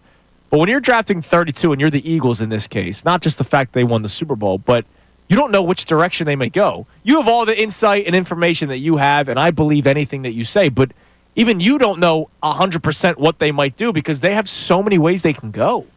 Yeah, and that's why I'm pretty optimistic that they're going to be able to land a player that's going to help them in the immediate future. Yeah. Because if you look at defensive tackle, edge rusher, these are all positions that are of need for the Eagles, but they're in a range right now where they could have their choice from a couple of different players, and I really do think that they could be high-impact guys. Tight end's another one. So just because they're picking at 32, I wouldn't be underwhelmed with their prospects of landing a high-impact guy. Love that. I like that, too. I like hearing this. I'm just wondering, I asked Thomas Dimitroff a question. You were walking in. I asked him a question, and I said, when is young too young? How much do you think of the way the Eagles roster sits today, and if we think that they're going to probably use 2 of their top 3 picks on defense, that they're just too young? Well, I mean, we Is that said a fear? Not for me, because the Eagles are a team that leaves no stone unturned, meaning that they get the FaceTime with these guys at the NFL Scouting Combine. They do their due diligence and utilize the 30 visits. So you're getting to see how they are in a different environment when they're at the facility interacting with staff members. And what I mean by that is you're able to gauge where they're at in terms of how much football means to them. What is their commitment level to winning? And if you look at how they've assembled their defense, it's a lot of players from winning organizations. So, yeah, you may look at it and say this is a young team, but when they've played in high leverage moments, when winning means everything to them, the moment's not going to be too big. And I think that is a big factor in some of their selections. Dimitroff agrees with you. By the way, almost the exact same answer. You're listening to 97.5 The Fanatic, WPEN, WPN HD1 Burlington, Philadelphia, Beasley Media Group Station, broadcasting live from the Comcast Business Studio, powering possibilities. I have another point to that I want to bring up. But first, Johnny, we got to try to give out some money. Let's do it. The Fanatic signing bonus. All right, your chance to win $1,000 right now by texting in the keyword trophy. TROPHY, like how the Eagles have 5 championship trophies, They Johnny. do. They Trophy, TROPHY. You have 25 minutes after the hour to enter it on the Fanatic mobile app, 975thefanatic.com, or texting it to the special contest short code 45911. Not the phone number to text in for the show, 45911. One random entry wins $1,000 in this company-wide contest. You'll get a call from Beasley if you're the winner, so be sure to answer your phone. Contest rules at 975thefanatic.com. The Fanatic signing bonus is sponsored by Live Casino and Hotel Philadelphia, voted best casino in PA by Casino Player Magazine. Your next chance to win will be at 10 o'clock with the Mike Missanelli Show. So, Johnny. No, but let me just ask you one thing, too, because a couple people brought up, some by email and then one of our own staff members yesterday. Yeah. What is Eric Simon throwing you and Connor under the bus? He texted me yesterday. What in the NFL is known as Titletown? Philadelphia. No, what is Titletown? Green Bay. I know where you're going at. Correct. So they are widely recognized as Titletown. So are we not counting because they weren't Super Bowls? So Andrew, yesterday, in case you weren't listening, He better have been listening. He better be. I listen every day. Emmitt Smith went on a rant on a radio station in Dallas about how he's tired of hearing "Go Birds," right? Because everywhere he goes, he hears "Go Birds," and then he dropped by the way, the Eagles fans are getting a little too chesty. They only have 2. We have 5. John responded with, "That's incorrect. We both have 5." because he mentioned the championships as well. I do not absolve the championships, but in that conversation, You discount them. when it comes to Super Bowls, the Eagles have But 2. that's not what he said. That's not what you know, he but said. That's what he meant. No, but that's not what he said. And who cares what he thinks about that? It's that there are 5 banners. There are 5 championship banners, and they're hanging in the damn stadium. And the most famous NFL team, the most historic NFL team, is considered Titletown. Is Green Bay. That's fair, but when I hear those comments, I naturally think Super Bowl. Yes. Because you're 30 what? Exactly. I'm 36. yes. Exactly. Yeah, That's but- why you do. Is that for my dad saw all the titles. That's awesome. My dad saw all the titles coming back from the war. Saw all the titles. For him, he saw it when the Eagles were good. And he saw when the Eagles were bad, too. If you went to any bar in the city of Philadelphia, whether it's a 21-year-old or a 61-year-old, You should never go to a history museum again. This is such a dumb argument. No. It's like you're the one that's arguing No, it. because you're discounting things that don't. It's Titletown, for God's sake. The NFL calls it Titletown because the NFL championships count. For God's sakes. It is amazing to me how Little things. this conversation went the way that it did And by the way, it yesterday, was and I all in still the don't- halls. It was all in sales. Sales was debating it. Everybody was debating it. Who got the better end of that one? The people that me and Connor No. and Amy and No. how many texts? No. How many texts do you think we got on that I conversation? would That say doesn't- it was again- about 85-15 in doesn't- favor of us. Again, doesn't mean like a Twitter poll. These don't matter. John, whose opinions do matter? No, what matters is That's why I said go to it's a bar. factual. I get What it. is Titletown? I get that it's factual. No, you but don't. when you have the conversation about rings, nobody brings up championships. Johnny, Nobody I does. love you, but in this case, I'm leaning with Andrew and Connor, and sounds like everybody I else. hope you guys never go to a museum. That's not the You don't need to know. point. Yes, it is the exact point. What happened only after 1966 mattered. Nobody's saying that, John. Nobody said that. Well, you don't even know what Titletown When is. people obviously. talk about rings, nobody goes to championships. Nobody does. You could. That's fine. That's You're exactly the what I first think. person that I've ever heard say it. That's exactly what I think. 31 years into my Winning a life. championship, you get a ring. And by the way, they did. The Eagles players got rings for their championship. I'm sure they did. All right, can I get back to your Dimitrov? Yes. You can. The other thing about is at what point is young too young? If Sean Desai was the defensive coordinator, I'd be a little bit more concerned. Okay. You got Vic, man. And Vic, by the way, worked with those young guys really well last year. He did. Why should I not expect him to be able to work with the really young guys this year as well? And I do believe that plays a major factor in it, the people around him. Right? And they brought in, Andrew, you could speak to this more. The staff that they had. Tremendous. Clint Hurt, right? Like that. I mean, Christian Parker, Roy Anderson, the Right. cornerbacks coach, Bobby King, the linebackers coach. They've done a masterful job in developing talent. And it goes back to what I was saying earlier in that if you bring in the right players into your building that are from winning programs or at least have winning as first and foremost in their mind, as part of their DNA, they're going to be able to take the hard coaching. They're going to be coachable. They're moldable and adaptable at the pro level. And I think that's what you're seeing right now. by the way, Vic Fangio, Super Bowl last year, Jalen Ramsey demanding a trade. Yes. He did win a Super Bowl, to his credit. He is a successful But as soon as I saw that, I was like, no. Yeah. I wanted to put it out there just before I started getting. Vic probably said no. Yeah. Like it didn't take an Eagles fan to say yes or no. It took Vic Fangio going, oh wait, the guy that was soft. Yeah, sure. Yeah. Let's bring him in. Yeah, that's a joke. Yeah, the guy that was crying the tears of a child lost in the night. Yeah, let's bring him in. Real leader of men. All right. So again, if you have any text, do we have any draft texts that have come in just yet? And if not, that's fine. So Andrew DeCecco is with us until 10 o'clock for the rest of the show today. If you have any draft-related questions, whether it's what the Eagles could do on day one, whether it's I loved when you were gone last week, Johnny.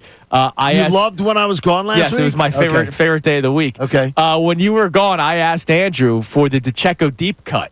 Ooh. Which is who's the player that could be drafted in like the 5th or 6th round for the Philadelphia Eagles. You actually mentioned a name. Who was the wide receiver out of Maryland? Oh, Ty Felton. No, Caden Prather. The other, they have two receivers. I saw another mock draft that had the Eagles taking them. I said they must have been. You see that? They must have been listening to the show. Well, they listened to how Alex Hunt last year. Well, how about the Teddy Buchanan poll that I had? You had it was a great pull. So we'll get another DeCecco deep cut later on the show. We have a text. Go ahead. I want to hear it. Yeah, we do have a check-in here. No name on this one, but they say, Andrew DeCecco draft question. Realistically, how high could the Eagles trade up in the first round this year from 32? That's a good question. Yeah, I would imagine 8 or 10 picks. I mean, it's going to be awfully rich. And I had this, I kind of posed this question to the audience last night during my draft special. This is not a draft in which I could see the Eagles trading up for a player. They have to be special.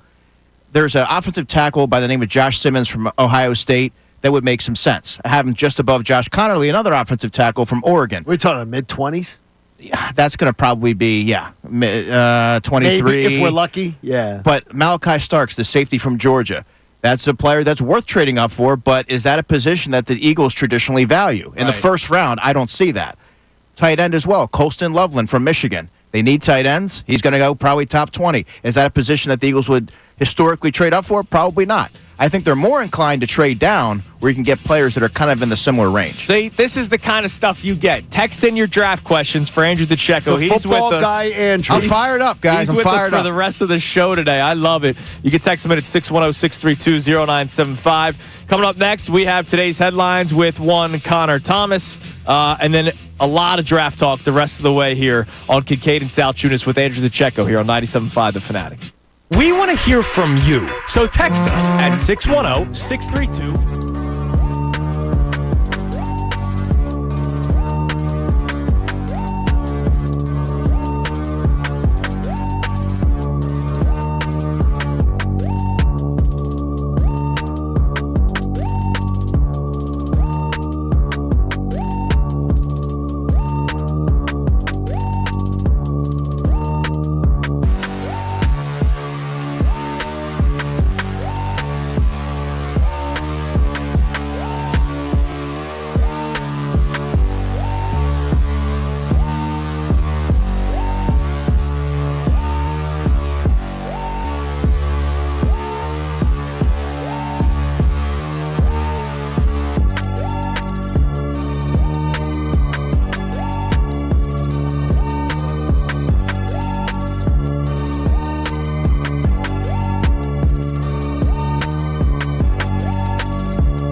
Salciunas, 97.5 The Fanatic. We'll get to today's headlines here momentarily. Andrew, you were in here when we were talking about, maybe some veterans that could be on the move. What did you think about the Jahan Dotson discussion? Did the addition of Terrace Marshall do anything, or is that just a body?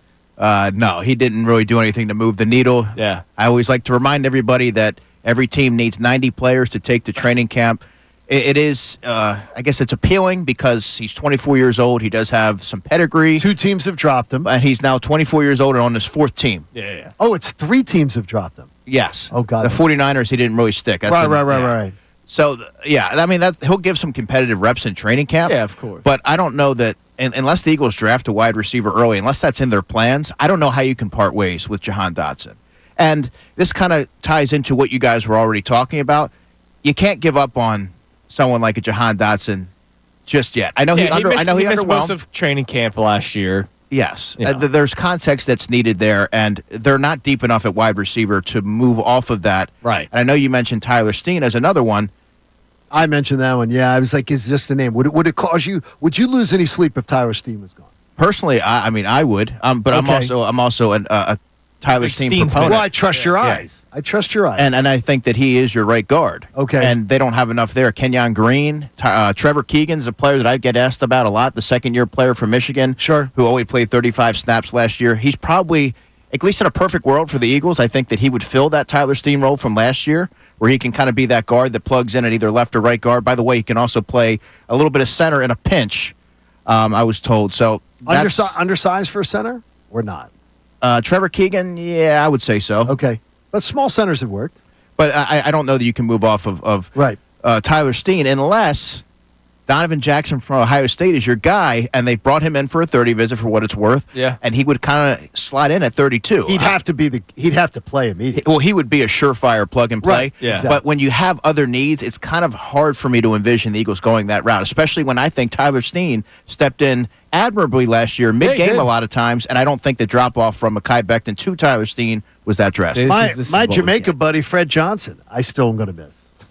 I'm going to miss you'll Fred miss him, Johnson. man. Yeah, I'm going to man. miss Fred. Big Fred, man. Big Fred, baby. As Tyrone says, cousin Fred. And he is a cousin. He is. All right, it's time now for today's headlines with Connor Thomas. Today's headlines with Connor Thomas. Well, brought to us by who? Oh, Lundy Law. You can't forget that. For over 70 years, Lundy Law has been fighting for injured people. If you need them, remember the name, Lundy Law. Your injury lawyers. Visit lundylaw.com. That's lundylaw.com. So we have some of the biggest news in today's headlines history that we've got to get into to lead off this one. If you've been looking at social media recently, you may have noticed that one of our very own is moving up in the world, getting a chance with a network that a lot of people would want to appear on, and that is Ray Dunn being on the Weather Channel. That's great. Congratulations to Ray Dunn for his great radio job, on the Phillies Ray. game. And I guess also congratulations to our own Andrew Salciunas for his part-time gig on ESPN Radio. Damn right. Yes, very excited. I want to be Ray Dunn because Ray's already an ESPN guy. So I'm striving to be Ray Dunn. Dude, just strive to be Aren't you. we This all? is awesome. Aren't we all We really? all want to strive to be Ray Dunn. Don't set the bar that you can't achieve. No. I mean, if Ray Dunn's got a certain, that's a bar. You don't want to get too cocky. Yeah, that's a high bar, man. That's pedigree, Tell right the there. people what you're getting into. But no, I got picked up for a little part-time gig, very, very part-time gig for ESPN Radio, and I'm really excited for They it. tend to change. My first shift will be this Sunday, Easter Sunday, from 4 p.m. to 7 p.m. because I put 4 to 7, and a lot of people were wondering a.m. or p.m., but it is p.m. I'm very excited. Johnny, you know how much I am thankful for your part in this and Scott Masteller's part in this. As I told you before, this literally came from a meeting at the Super Bowl, one of the big executives with ESPN Radio, and I'd known the guy forever from when I worked there. And I said, you got to look at this kid. Well, You got to look at him. Honestly. And the thing is, you took it from there. I did nothing else. I know. I said nice things about you, and sometimes I questioned it. There's like 70 people I have to thank before you and Scott, though. The Eagles making it to the Super Bowl, because that's the only way that That's the truth, conversation too. happened. You know what I'm Well, saying? you're going to kill it, and I thank really you. look forward to hearing you get to talk. I did it for so long, and I loved it.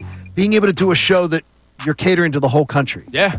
So it just gives you things to talk about that maybe we don't tend to hit, except in post-show headlines, where you can like and subscribe on YouTube. Hell Yeah, yeah. Andrew, man, the work speaks for itself. I'm immensely proud of you. You have so much talent, and now the rest of the nation's going to get to hear that.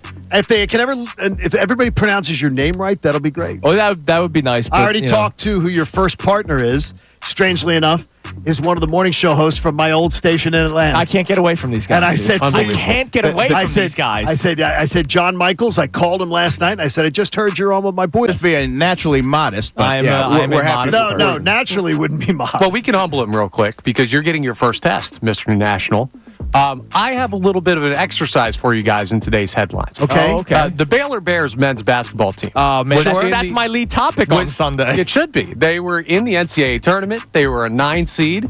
And listen, people should know a little bit about them. So can you name me a current player on the Baylor Bears I men's cannot. basketball No. team? Not a current. I could tell you from like 2009, DeMarcus Acey, but other than that, I can't help you, Connor. Wasn't it Torian? didn't they have wasn't it Torian Prince that was like? Remember the rebound thing? How did BYU out rebound you Yeah, guys? you go and he up was and get like, a rebound. well, a player misses a shot, and they grabbed more of those things called rebounds than we did. It was a great freaking bleep you answer. Wasn't the Baylor program the one that had the murder, where one player murdered another player? Yes, unfortunately, not the topic of today's Okay, one, I just wanted to know, But that yeah. is correct. That is Baylor. Don't worry, guys. Nobody can name a current Baylor Bears player. Their entire roster is gone from this What? past season. Every single What? player is no longer a member of the team. 14 of the 19 in the transfer portal, 5 others graduating. Are you kidding me? They lost their entire team. Chip and Joanna need to up their donation Yeah, from so much HGTV. for continuity, I guess. Yeah, that's crazy. Look,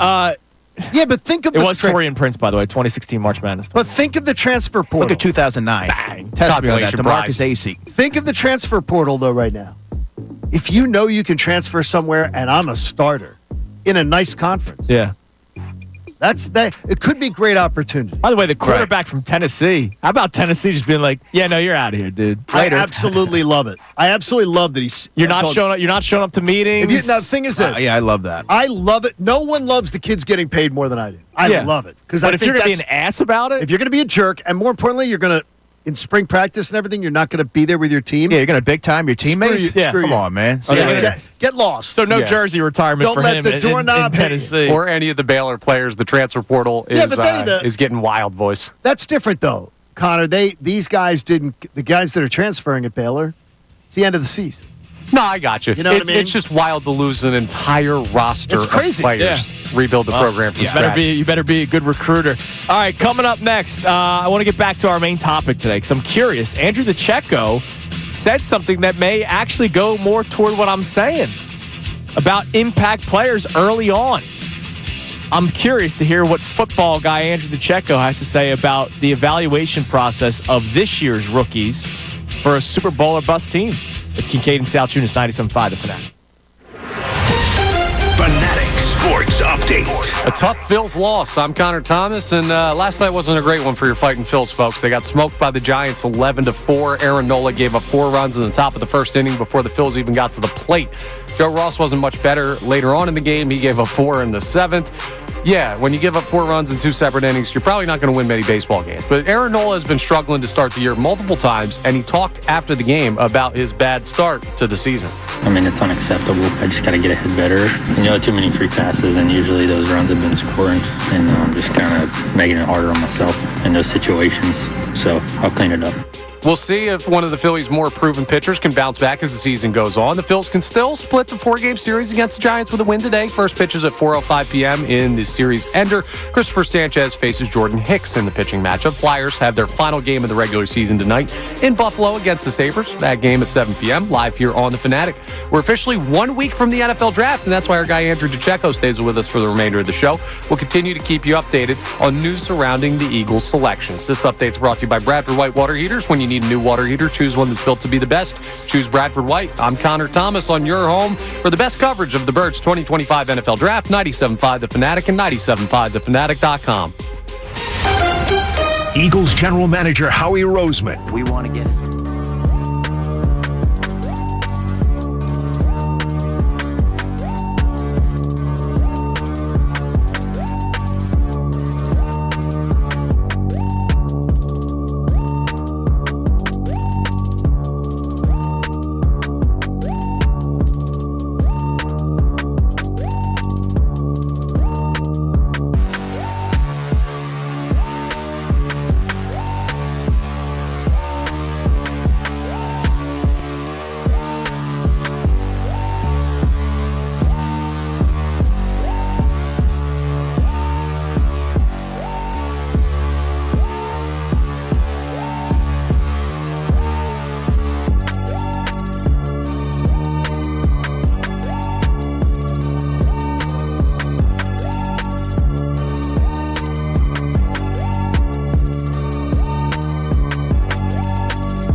us on this Championship Thursday morning, 1 week from the NFL Draft. And that's why our man Andrew DeCecco is in studio with us for the rest of the show today. So, Andrew, our main topic today, we can get back to some of the text messages on that as well. But if you have any draft-related questions for Andrew, feel free to send them in. Football guy, Andrew. Yeah, there's two Just of us. make sure you know who's being addressed. There's two of us here. Yeah. How will you evaluate the rookies this season in a Super Bowl or bust season? Again, I'm the wimp who says he doesn't want to say Super Bowl, NFC Championship game or bust. Everybody else in the world apparently is Super Bowl or bust for the Philadelphia Eagles. You have like 5 legitimate areas where you're looking who's going to replace Josh Sweat, who's going to replace Milton Williams, who's going to replace Dallas Goedert, who's going to replace Chauncey Gardner-Johnson, who's going to replace Darius Slay / Isaiah Rodgers. If rookies are playing in those positions, you're not saying, hey, we're rebuilding here. Take your time. Like, no. You need them to be immediate impact players. Maybe not week 1, but come week 4, week 5, week 6, you're going to need to start seeing some of these players really make impacts for this team. So how will you evaluate this batch of rookies with what this team just did, your expectations for this team, and then all the players that they lost? With context, because it depends on what positions, because there's certain players that if they're drafted at 32 or 64, they have to be immediate contributors. Like, let's say it's defensive tackle. Yeah.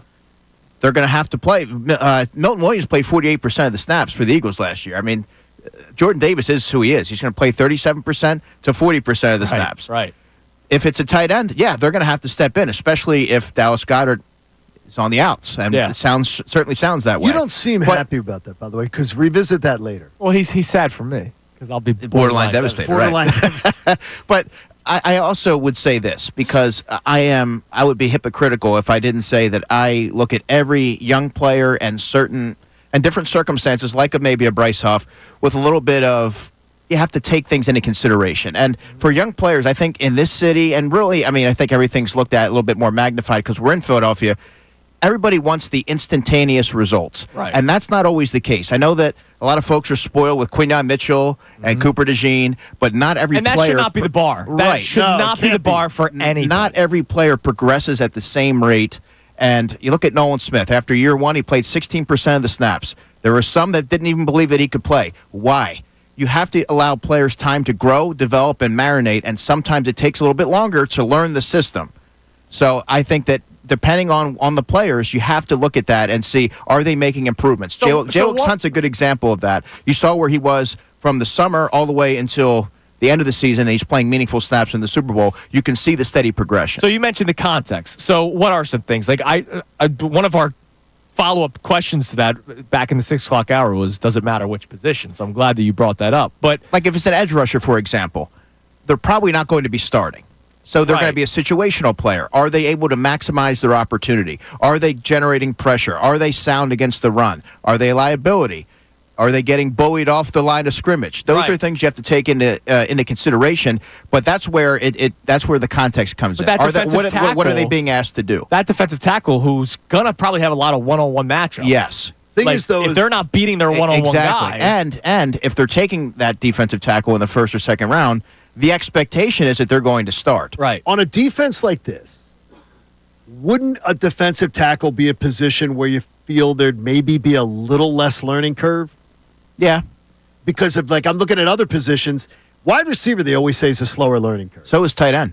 Tight end, too? Yeah. Okay. Tell us a little bit about that. The learning curves by position. That's a position that historically it takes time to acclimate. Blocking schemes and things like that. Not every player that was a prolific pass catcher at the college level, and maybe they were adequate as a blocker, sometimes it's a drastic departure when they get to the NFL. They have to relearn everything and learn different techniques, and not every player is wired to do that. And you also have to be mindful of the different route concepts. You're being asked to do a lot more. Sometimes in college, what you're being asked to do is kind of simplistic. For example, Kyle Pitts. Yeah, that's actually a great example. Yeah, so like... Or Kyle Pitts may just not be that good. I think he is on the good, learning curve, he may not be. You know, I mean, he hasn't adjusted. Is he a guy that you think if he went to a different system, he'd splash? I do. I mean, look at... I mean, his athleticism and his size, I totally get it. I'll tell you right now, he's available. Yeah. I know for a fact he's available. And I think in the right circumstance, you put him in a situation, let's say hypothetically, Jason Michael, the Eagles tight ends coach, he did a remarkable job working with Grant Calcaterra, who had a career season, 24 catches, but he did make a notable leap in his second season or third season. And every player that had to step in the absence of Goddard, or they showed notable signs of development. E.J. Jenkins is another player who's a college wide receiver, and he's on your roster when the Eagles go to the Super Bowl. That doesn't happen without sound development from your coaches. If he lands in a place like that with a good infrastructure in place, I think he would thrive. What if it was a fourth-round pick for Kyle Pitts? I think you have to do it. So you would do that over drafting one? Kyle Pitts is what, 25? They just picked up his club. Well, they picked up the club option. And they picked up the club option with a lot of people suspecting that if they were going to get in trade talks, people would want that to already be picked up. So the team that would be getting him would sign an extension. But you probably wouldn't give him major money because he's been. Well, the thing is, if he has 2 ultimately a years left, I'm not giving him an extension. You know what I mean? Well, no, this is his final year. I mean, it would be a small extension, small rework. Right. Show us what you can do. You have to consider it, but I think probably the best course of action for the Eagles would be to draft a tight end. Okay. Especially when we're talking about financial potential issues everything that they've team. done this offseason really points to them trying to add homegrown players and make sure that you're building this nucleus for sustained success. And I think if you're looking at that in those terms, drafting a tight end would be the most logical, and I think they would have to do that on day 2 if you're trying to get an immediate contributor. Yeah. CJ wants to know if you're wearing a sport coat. That is a jacket. That is Nice got a zipper on it. This is a bomber jacket. It's a good jacket. It's got a zipper on It's a it. Calvin Klein bomber jacket. Oh, I'm Calvin like, that is. Klein. Well, you Oh. see, that must be what's confusing him. He goes, "Where? You guys better be worried because it looks like DeCecco has a job interview after the show." No, he tries to No, be. we're not letting him he go tries to be anywhere. a little more. We're not letting him go anywhere. He man. tries to be a little more professional than some of us around here. I dress for the Me? occasion, folks. You mean me, Mr. No, not Joggers? only you. Every Look, single You don't day. like my grout fit today? Well, Look, John, you know me. You see me in the I press do. box, Yes. everything else. He's what you're not. You're not Jeff McClain. You're not Zach Berman. I have my But own you style. are right. You are right below them in the. I'm going to be appropriate when I go. You would never wear shorts to a press box, like for instance. That would never even be a consideration. Correct, because it's a Unless workplace. you go to a Phillies game and it's 90 degrees 'Cause outside. it's a workplace. And it was when Reese Hoskins was still playing left field. Nobody cared. If you guys don't have calves like me and Salciunas, just Yeah, say so. exactly. Look, I have too much respect for the occasion and too much Yes. respect for the job to ever do that. Did you have respect for Odubel Herrera and Asdrubal Cabrera? I have 'Cause too much didn't. respect for the job and Yes. too much respect for the profession to ever do that. Hey, by the Thank way, you. 14 years ago today, What? Game of Thrones premiered. Never seen an episode. Really? My Ever. wife and daughter I know you haven't watched. obsessed. I have not watched. I don't watch. If you got dragons, if there's dragons in it, Star Wars, forget if there's it. wizards, if there's if there's like I don't know. space- I don't know what a C-3PO is, and Yeah, I certainly don't watch any Game of I don't Thrones. know what a Yeah, C-3PO is, but I bet you if it was some analytic football stat, you Oh, know you what know it it. is. Not even No. that. I don't even. Here it I don't is. even like analytics. Here's the problem: is he's the football version of C-3PO. He is. That is He true. is. That Against is my true. own will. Exactly. This life chose me, folks. All right, coming up next, as our draft expert, Andrew, I want you to talk about, think about this during the break. I'm sorry I'm putting you on the spot. You don't get the show sheet in the morning. The top player that you have on your board that could reach the Eagles. So the tight end that could make sense for the Eagles at 32, the Yeah, I got defensive you. tackle, the safety. I already got them for you. That's amazing. I heard some of this last night. This is why you're the best, and I want you to talk about all of them coming up next. It is Kincade and Salciunas, 1 week from the NFL draft here on 97.5 The Fanatic. Mike Missanelli. Brandon Marsh is hitting $1.08. Dombrowski gets paid a lot of money to come up with.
Kincade Salciunas, 97.5 The Fanatic. I almost witnessed an accident in our parking lot. Really? Who was it? I I don't see know. why I park far away from everybody. Why does Mikey miss? What was he driving No, I don't erratically? think it was Mikey Miss. I was watching. Ray Dunn? I was looking out the window, and there was a car that was trying to back in to a spot, and for whatever reason, they almost turned right into a car that was driving out.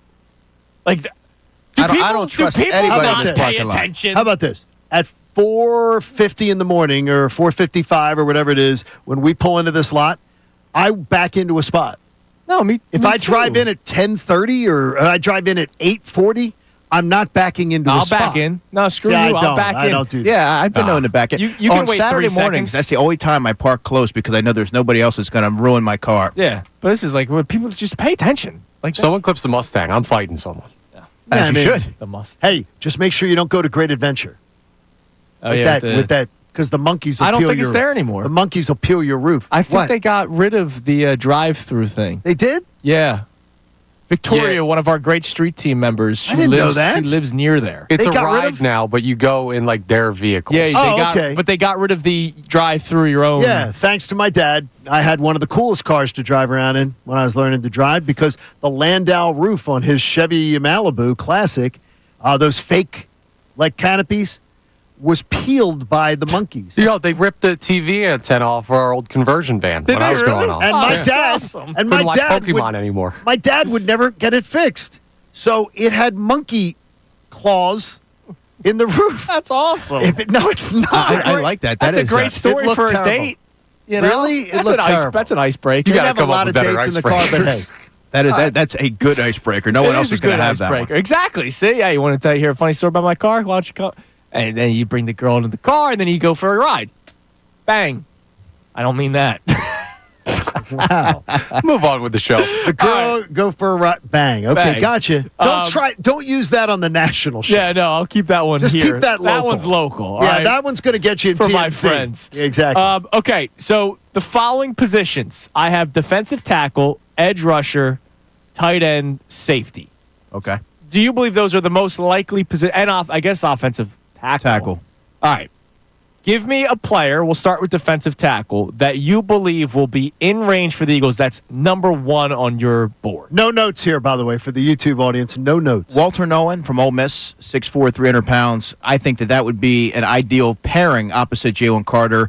He would see just going mano-a-mano against the guard, and I think he has some pass rush upside, 6.5 sacks last year. That, to me, when you look at the pre-draft process, I had him in my mock draft, my first mock draft in February, and I got a lot of folks saying there's no way he would ever make it to 32. And all of a sudden, that's like the consensus pick. Love that.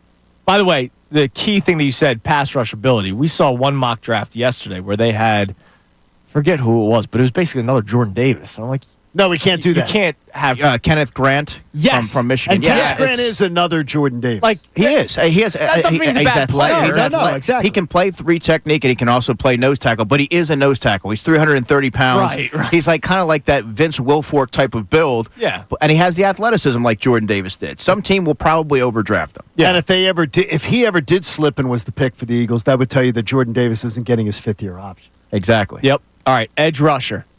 Donovan Ezeraku from Boston College, a Williamstown, New Jersey native. He kind of fits the bill of what the Eagles traditionally look for from that position. He has the length, 6'2", 250, long arms. He kind of reminds me of a similar body type of J-Lux Hunt. And 20.5 tackles for loss, 16.5 sacks last year. Wildly productive and a player who, if you draft him, he would be a situational player. There's not a lot of pressure that would be placed on Does him. he have good bend? Yeah, absolutely. Okay, I Listen to I this. need to know. When I Listen to this. Look, the ankle flexion. Yeah, Yeah, we it's all, need- we Stop it. You're really trying too hard, on, dude. man. Dude, Or you just got a the national show. Or just You a don't need couple- to try to do this. No, this is football guy time. All right. Well, believe me. Honestly, screw the national show. This is football They're guy going to see time right through now. this stuff.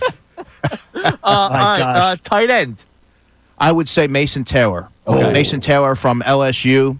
Great bloodlines. Obviously, Jason Taylor's son, Pro Football Hall of Famer. Zach Thomas is his uncle. He's 6'5", 255 pounds. I believe, guys, that he is going to have the best career out of any of the tight ends in this draft That is class. a bold and beautiful He statement. doesn't turn 21 until next month. LSU used him in a curious way, and I don't think they use him to the best of his ability. He can run every route that you ask him to run, good at getting vertical. to me, he kind of reminds me a little bit of Zach Ertz. I think that he is the most complete tight end in this Do you draft. see them? Do you see them split him out like a third wide receiver, fourth wide receiver? He can do that, but 'Cause I know that's they more. did. But that's more Colston Loveland, the tight end from Michigan, who's more of Okay. a plus size wide receiver. He doesn't necessarily have the blocking acumen. Okay. But man, if you watch him get down the seam, John, or use his body to shield off defenders, it's kind of like a Mike Evans type of receiver. Mason would get me very excited. But the thing is, That would be a phenomenal addition for the Eagles. you mentioned that maybe LSU didn't use him correctly or whatever. Let's not act like Dallas Goedert's been lining out in the slot. He's usually on the line of scrimmage. He's an inline Correct. guy. Well, he's their best See, blocker. Yeah. That's the key. So But would the Mason Eagles can- do anything different? I don't know. Maybe. I don't know what Kevin Petullo's got up his. I think as a more traditional tight end, he's your guy, and there's not a route that he can't run. Right. He's developing as a blocker. I'd say that there's not really any What does that tight mean? ends. So he shows signs that he's willing to do it, and you see that he has some toughness to him. But there are times where the technique isn't where it needs to be, and that's going to take an NFL coach refining that skill set. There's players you can see that just don't want any part of it, and that's what I mean that they're not willing. He is willing. He just needs to be a little bit more technically sound, and that's you get him in a pro system, they're going to do that. All right, we got two more. Let's go safety, and then we'll go offensive tackle. Safety is tough because at 32, they would have to trade up for Malachi Starks Right. and Nick Emenwari, the safety from South Carolina. But I think that they would be more inclined to maybe trade. If they wanted a safety, trade down, get Xavier Watts from Notre Dame.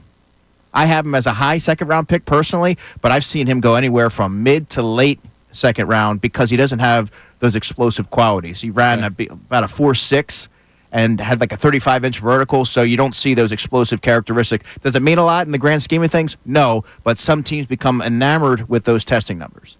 All right, and then tackle. Offensive tackle. I'm guessing tackle This is one- more likely than guard. I did not Yeah. get to hear this last night, so I'm anxious. Josh Connerly from Oregon. Okay. I like he fits the mold of what Jeff Stoutland looks for. He's light on his feet. He's athletic. I think he's more of a right tackle. And in year one, do I think he could be a guard? Yeah, I do. So you would play him as an offensive guard. I think Like, if you're drafting he could play. I think he could do it, but I think his future would be at right tackle. Because let's think about it. Cam Jurgens gets drafted, and he did sit his rookie season. Yes. Then his second year was when he played right guard. Yeah, if you're trying to get your most athletic, your best lineup on the field, I think that would include Josh Connerly, and that's right around where he's expected to go. Okay. Look at this. See? No notes as you No pointed out. notes. It baffles me. I just That's why I put a lot of work into this. You guys know that. The you do, hour but you the do- idea of memorizing it, Oh, that's like knowing this stuff is pretty cool. That's what I gotta. That's what the audience no, deserves, no, man. Hold on a second. It's not memorization. It's knowledge. I memorized tests in school to pass. You should have memorized I harder. forgot things the very next day. But that's what we This do. is knowledge. That's what we do here. I don't just tell you a player. Anybody could say that. I talk about why and what they're good at and where they might slot in the draft. See, that's great. I had Now, 3 years of French. I can't speak a damn lick of it. bonjour. Oui, oui. Coming up next. I surrender. What? That's a good one. Oh, I get it. Okay. I was going to say. All right. Show reset. Also, text messages for Andrew. If you have a draft-related question, send them in 610-632-0975. And just like that, he'll answer them. It's Kincade Salciunas here on 97.5 The Fanatic. Fanatic Sports Update. Command issues for NOLA. I'm Connor Thomas, and this update is brought to you by Bet365. Whatever the moment, it's never ordinary. Bet365. Download the app today. The Phillies got smoked by the Giants last night, 11-4. Aaron Nola, some major command issues in his start. He gave up 4 in the top of the first inning, including walking in a run. The Phillies trailed pretty much the rest of the way. Joe Ross also gave up 4 more in the 7th. But Aaron Nola's had a rough start to the season in general. He talked after the game about command issues and his rough start. I mean, it's unacceptable. I just got to get a hit better. Too many free passes, and usually those runs have been scoring. And I'm just kind of making it harder on myself in those situations. So I'll clean it up. The Phils can still split the 4-game series against the Giants with a win today, 4:05 p.m. the time for first pitch. Christopher Sanchez faces Jordan Hicks in that pitching matchup. Flyers play their final game of the year tonight in Buffalo against the Sabres. That game at 7. You can hear it live here on The Fanatic. And we're just 1 week away from the NFL Draft. We'll continue to update you on news surrounding the Eagles' first-round pick. That's why Andrew DiCecco is with us for the remainder of the show. This update's also brought to you by True Green. Get a golf course quality lawn for less than you think. Sign up at TrueGreen.com. That's TrueGreen.com. True Green, the official lawn care treatment provider of the PGA Tour. I'm Connor Thomas on your home for the best draft coverage of the Birds 2025 NFL Draft. 97.5 The Fanatic and 97.5thefanatic.com. 97.5 The Fanatic and Live Casino and Hotel Philadelphia.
away from the NFL draft. So we have a lot of draft stuff still to come for you guys here on the air. And if you have any draft-related questions for Andrew, please send them in at 610-632-0975. Also, Phillies still on the table, too. Even though Andrew's here, Andrew's a seam head. The Phillies had a bad loss yesterday, and Aaron Nola once again looked bad on the mound. That's basically 4 starts. The velo is down. He may have had decent starts within his first 4 of the season, but the velocity has not looked good all year, and that's troublesome. Do you believe, you're buying a used car, you want to get, the Carfax on it? Yeah. In baseball, any baseball executive will tell you that if you start seeing the velo drop, check the mileage. Yeah. And look, check the mileage. I celebrate that right. he took the ball every 5th day. But at some point, and I said it before the season started, I wonder when does that add up? Like Zach Wheeler, if you think about it, remember, they literally gave him a month off the year they went to the World Series in 2022. You know what? Why don't you take the month off? And he came back and he was spectacular. I wonder if that comes a time. The problem is this is early. They're just out of the gate. Now, I read an article from NBC Sports Philadelphia this morning that his average fastball velocity right now is the same as it was last April, and it did go up in May and June. So you have to hope that a similar thing happens this year. But again, going up for Aaron Nola is from average of 91.5 to 92. It's not like he's going up to 94, 95 on his average fastball. I don't know how your velocity improves with as old as he is. Well, when you're more stretched out and the warmer weather does play a factor in it. But again, it's great and all that happened last year, or it may have happened 2 years ago. You know what else happened over the last 2 years? 193 and 2/3 more innings, 199 and a third more innings last year. So over 300 extra innings pitched in Aaron Nola's career. Sounds like me and Ray Dunn might need to go to Aaron Nola's next start because we literally fueled the Phillies win the other night. Yeah, it was because of you guys. It has to be. You'd be hard pressed to rack your brain for another reason. You were at that was the wind game, right? That was. Dude, what was that we like? braved the elements. Okay, that looked nasty. Dude, I almost blew away. Yeah, and you're a sturdy fella. I'm 200 plus, man. That thing had me feeling uncomfortable. I said, hold on a second now. I need to bring ankle weights next time or what? Nuts, man. All right, you're listening to 97.5 The Fanatic, WPEN, WPN HD1 Burlington, Philadelphia, BZ Media Group Station, broadcasting live from the Comcast Business Studio, powering possibilities. Before we get back to our text messages about any of our topics or draft-related questions for Andrew DeCecco, I want to offend you, Andrew. Oh, okay. What do you Let's got? hear. How are you going to offend I know how much you hate this stuff. Don't tell me about Star Wars and don't tell me about the House of the Dragons. No, this will offend you even more. And it offends John, too, but I know the level that it offends Andrew from one of the stories that you told me during the Super Bowl coverage and how offended you get when there's dumb questions that are asked. Yeah. How about dumb mock trades? Oh, gosh. So there's a fella named Kobe who works for Yahoo Sports. Kobe Leibowitz. No. Leibowitz? He's like a high school kid or a college kid. I'm not kidding you. Writes for Yahoo Sports. No, I think Yahoo picked it up. He's like one of those blog sites. And he's like, I think this kid's 20. All right. I'm not kidding you. Well, so in other words, no contacts. I just have a blog. I've seen this guy ripped before. It has to be him. Really? All right. This is the classic pay attention to me type of thing. Yeah. The Eagles trade away Devontae Smith and this year's first-round pick. In return, they swap first-round picks with Miami. They also acquire Miami's 2026 second-round pick and Jalen Ramsey. Why in the world? First of all, it's so stupid. Yeah, it's nonsensical for one. There's a million things here that are wrong with that. What is he just conjured this trade in Madden? Honestly, he's living in his parents' basement doing this. He turned it on easy mode in Madden and just make a trade like that? I mean, what are we doing First of all, don't listen to any of these trade things with someone who cannot get a credential and cannot go to a game, cannot go to a. He can't see a rated R movie. It doesn't sound like. So what do we? How could you even take this with any sort of? I told you I'd offend you. Yeah, but it's amazing. Like, do they not know that Jalen Ramsey and Vic Fangio don't like each other? They hate each other. So like, Well, that's like the starting point. Right, exactly. Like that. That's where you start with it. It's over. We're no longer having the conversation. And then you're going to trade away Devontae Smith. Devontae All Smith, this A.J. one Brown. of the best receivers in the sport. A.J. Brown nonsense. The financial ramifications. Yeah, like it's an aging ridiculous. corner that they just got rid of Slay. They just let Slay go. Right. And the people that are trying to push the A.J. Brown thing, why? People are trying to force it. No, but they were trying to do a Mike Vrabel thing because Mike Vrabel, remember, he verbally, not verbally, he was upset with John Robinson but when they on television when they traded A.J. Brown. He was in the war room, and he's like, what the frick did we just do? Yeah.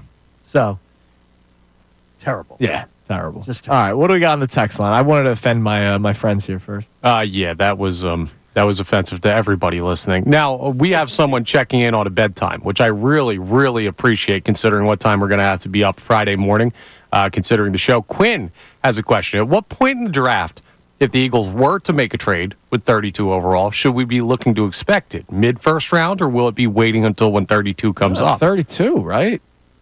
I don't think they're not going to trade the 32nd pick at the 15. 20th spot. No. You have to Like wait 20 to see what comes to you. Yeah, later in the evening, of course, maybe would be pick when they're on the 25. Like I could see if the Eagles do trade up, maybe 5 spots. But again, this is not a draft in which there's a lot of these, tantalizing prospects. It's very top heavy, and for the Eagles to get up there, it's going to be awfully rich for them to do so. I think they would be the safer option, the smarter option would be to trade down, pick up some more Well, assets. if they trade down, that's not happening till 32. Well, that yes, but if they were to make it, if they were to trade up, Yeah. If they're trading up, that's a little different. I would say probably no more than 5 Don't spots. they try to get the first round done by midnight? Oh, yeah, they're going to try to get it done by 11:45. Right. There is a time where they try to get it done that it's in that time slot. It's usually, I think the draft tends to end. Oh, this is Dork Boy. At like 11:37. Well, that'll be perfect. I'm on the air. I remember reading something So the about Eagles will be on the clock around 11:28. I'll be on the air until 11:25. midnight, and ABC doesn't have to push back General Hospital the next day. Oh, They've no. got to get it off by midnight. Heaven Oh, forbid no. that. You might have to TiVo that. Yes, But- TiVo, that's good. Yeah, I think that they would be more inclined to. I guess the biggest fear, especially for me and what I do, I'll be on the air. You have to wait. You wait all the way until close to midnight, and you're ready to react to the pick, and then you hear the Eagles have traded the 32nd I forget who pick. it was, but we did a draft show when the Eagles traded with the Ravens, and it's just like, You mean when we gave them Lamar their Jackson, franchise quarterback, Yeah. multiple-time MVP? He ain't won nothing. 2018. Yeah, that's true. Danger. He hasn't won squat. I love hearing that one about him. By the way, yesterday, some news in the NFL. TJ Edwards, the 2-year extension with the Chicago Bears. Still a miss for the Eagles? I mean, obviously, Zach Baughn's Zach Baughan. That's great. But did they miss something there? I don't think so. I think that when they landed on Zach Baughan, they got very fortunate there. So early on, before that, it was they should have re-signed T.J. Edwards. It's a no-brainer. He was a homegrown player, an undrafted success story. But I think the fact that Philadelphia has been so devoid in linebacker talent that a lot of folks became overly infatuated with T.J. Edwards. He wasn't overly athletic. He didn't run particularly well. Zach Baughan and the Kobe Dean and Zach Baughan you would take that pairing any day of the week. But initially, in the immediate aftermath, they haven't had linebackers since Trot. In the immediate aftermath, when T.J. Edwards was gone, and you see how he performed, it was the Eagles make the right decision. But I think looking back, you could say, "Oh yeah, everything worked out. They knew what they were doing the whole time." Oh, this is definitely worked out. Trot's an interesting name because I wonder how desperate are they going to be that they don't want to have to use him, take him from a very, very limited role to a much bigger role. Well, that's an interesting question, John, because the Eagles are, at least everything that I've gathered last season behind the scenes, they've been very happy with his development. He's a quick processor, a smart player.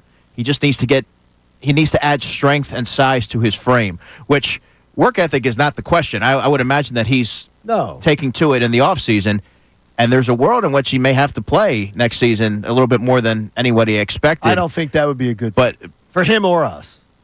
Well, I mean, are you talking about how much is more?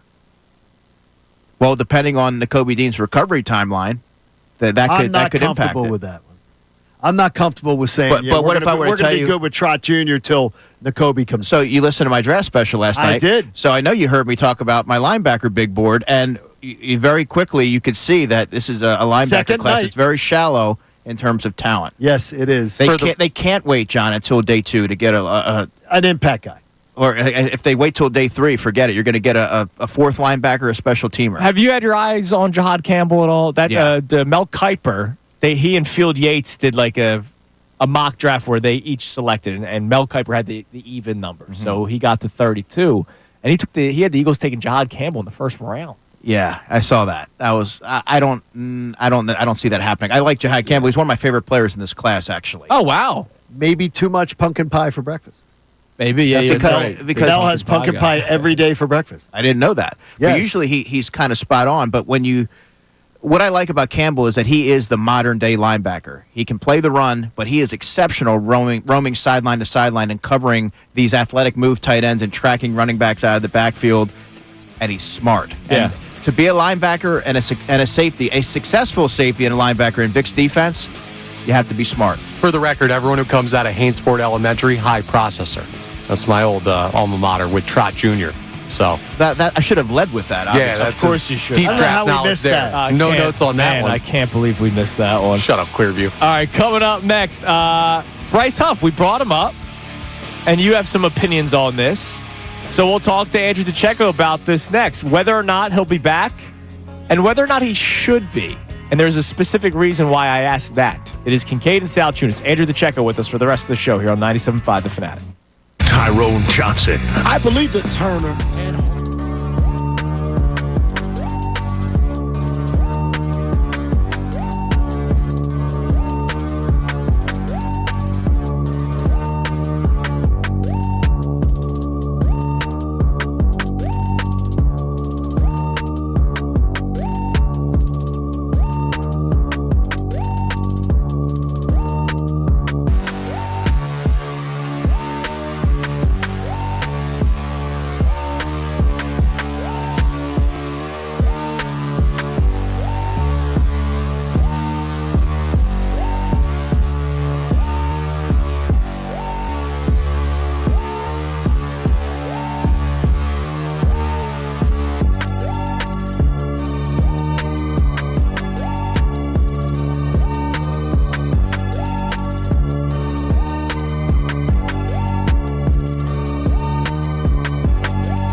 So we brought up Bryce Huff earlier today. We kicked around a topic about other veterans that could be on the move during the draft process. We know that Dallas Goedert, very likely. Bryce Huff has been mentioned by reporters. And then, of course, could a guy like Jahan Dotson be on the move? I'm not looking to do it, but, guy that's still under control. He's a wide receiver. You said no, Andrew, and I understand why you would say no. But if somebody blew you out of the water, I'm not saying first round pick. But what did they give up? A third? A third, yes. They gave up a third, which I think I'd really wish we had. Would you be willing to take that third back? But you're losing the Jahan Dotson. Oh, I do. Yes, but you have to address the wide receiver position in the first or second round. Okay. Meaning in the first round, like Ohio State wide receiver Emeka Egbuka. Yep. Or, you may have to look into the second round, but I think, or Luther Burden, the third from Missouri, is a player who I really like.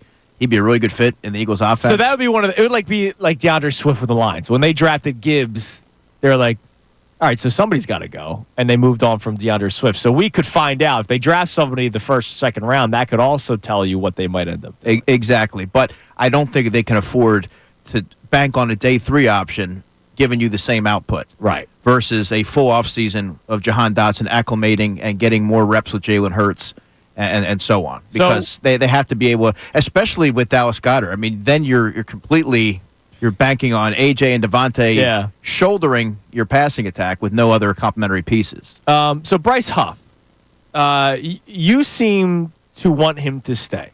Now, the reason why I teased going into the break the it's not should he stay because he played poorly last year.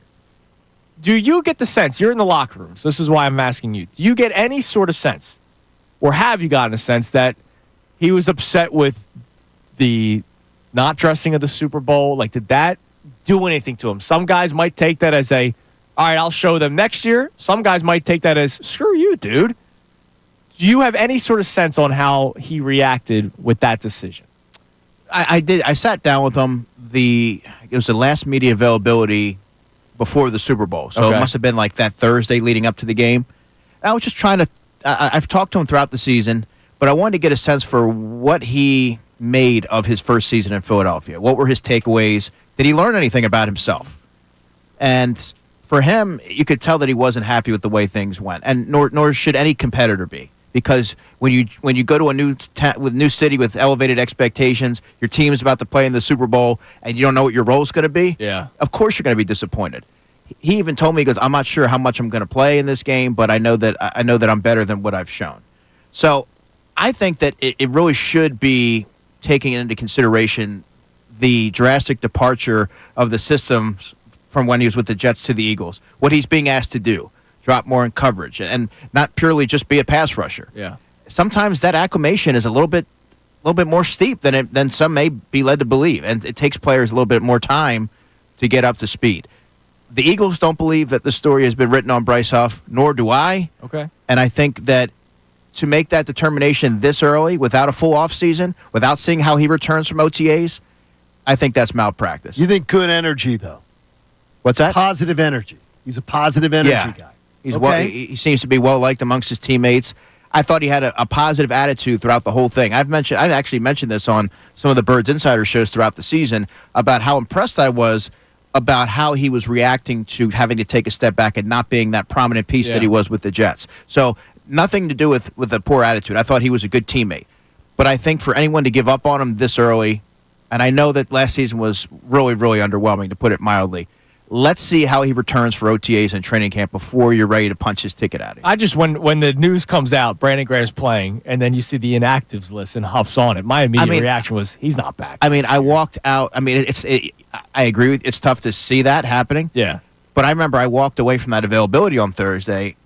I walked out of the room. I said, I don't think he's going to play. I don't think he's going to dress on Super Bowl Sunday. You're just doing the math in your head. Going. Well, you start to days before the game, I start doing the names of who definitely wouldn't be playing. I try to get my inactives lined up, and I'm like, man, he didn't seem overly confident that he was going to play a pivotal role in this game, or even play a handful of snaps, because if you're only playing one snap the game before that, and you're saying, I don't know how much I'm going to play, well, then maybe you're not going to dress at all, and he didn't. If he ends up being a big impact player for this organization, it's going to be one of the weirdest stories ever. If Huff takes last year and then turns it into something where he's at least serviceable, 6'7" sack guy, it'd be great. If he's here, I think he can be serviceable. But I don't want anybody to be short-sighted here because he was one of the he was the cream of the crop last offseason when free agent pass rushers were he was at the top of the list. There were a lot of teams that wanted his services, and Philadelphia got him. Didn't look too promising in year one. We'll see what happens in the coming months. All right, what do we have on the text line, Connor? And I just saw something on social media. A very random question that I will ask you in the next segment. All right, So excited for it. We have a deep draft question for Andrew. Say this is why we have him. Well, it's not even a deep draft question. It's deeper than the draft. Uh-oh. This texter, John from Haddon Heights, says, I think one very underrated skill of Howie's is identifying productive undrafted free agents. What names do you think could make it through the entire draft board that you should look out for when it's over? This is a great question. I love it. It's tough to foresee what players are going to slip through the cracks here. I would say, I guess you could say someone like a Robert Longerbeam from Rutgers, who doesn't have the size that you like. He's a corner, but he's 5'11", 175. I personally have a fifth-round grade on him, but he's going to be 24 years old. He's undersized.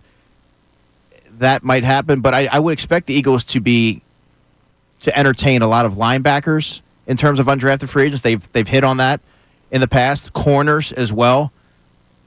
I would anywhere from 12 to 20 undrafted free agents. I would expect the Eagles to be. Last season they didn't have a ton, but this year I think it'll be a little bit different because they have to fill out the depth chart. See, that's what you get. We already got one DeCecco deep cut. I have a deep cut that I want to get to. All right. So coming up next, the latest DeCecco deep cut, Johnny. You missed this last week because you were driving down to the symposium. Oh, I like that. So DeCecco's deep cut in the NFL draft.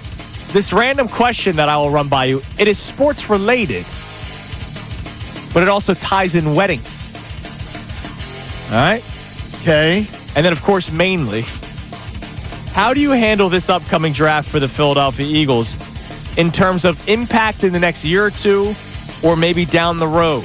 It is Kincade and Salciunas. Andrew DeCecco with us for the rest of the show here on 97.5 The Fanatic.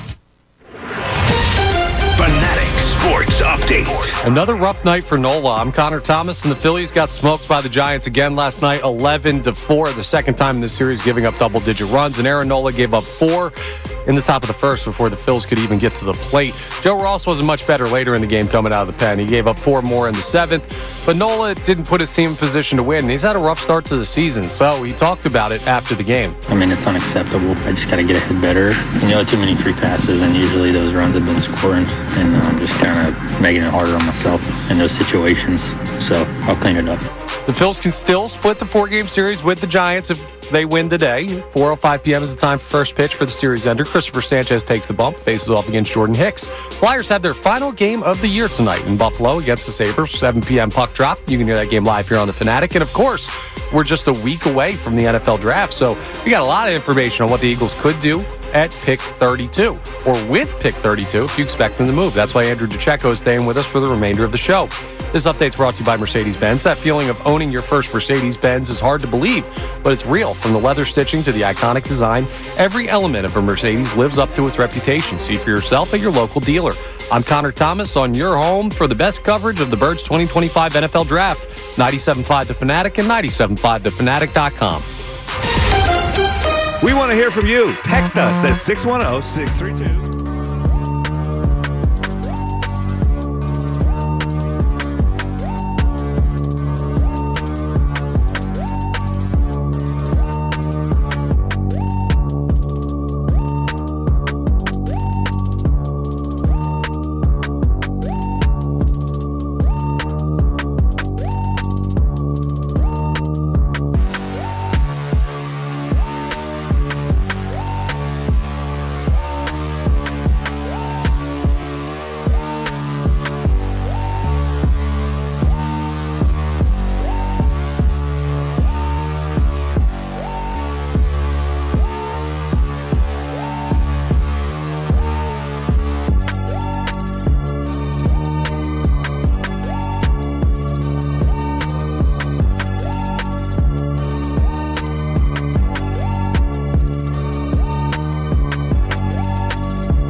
Here on Kincade Salciunas 97.5 The Fanatic. Andrew DeCecco here with us for the rest of the show as well. He is. Before we get our next DeCecco deep cut for the upcoming NFL draft, and I asked this question about now or later for the NFL draft with the Eagles.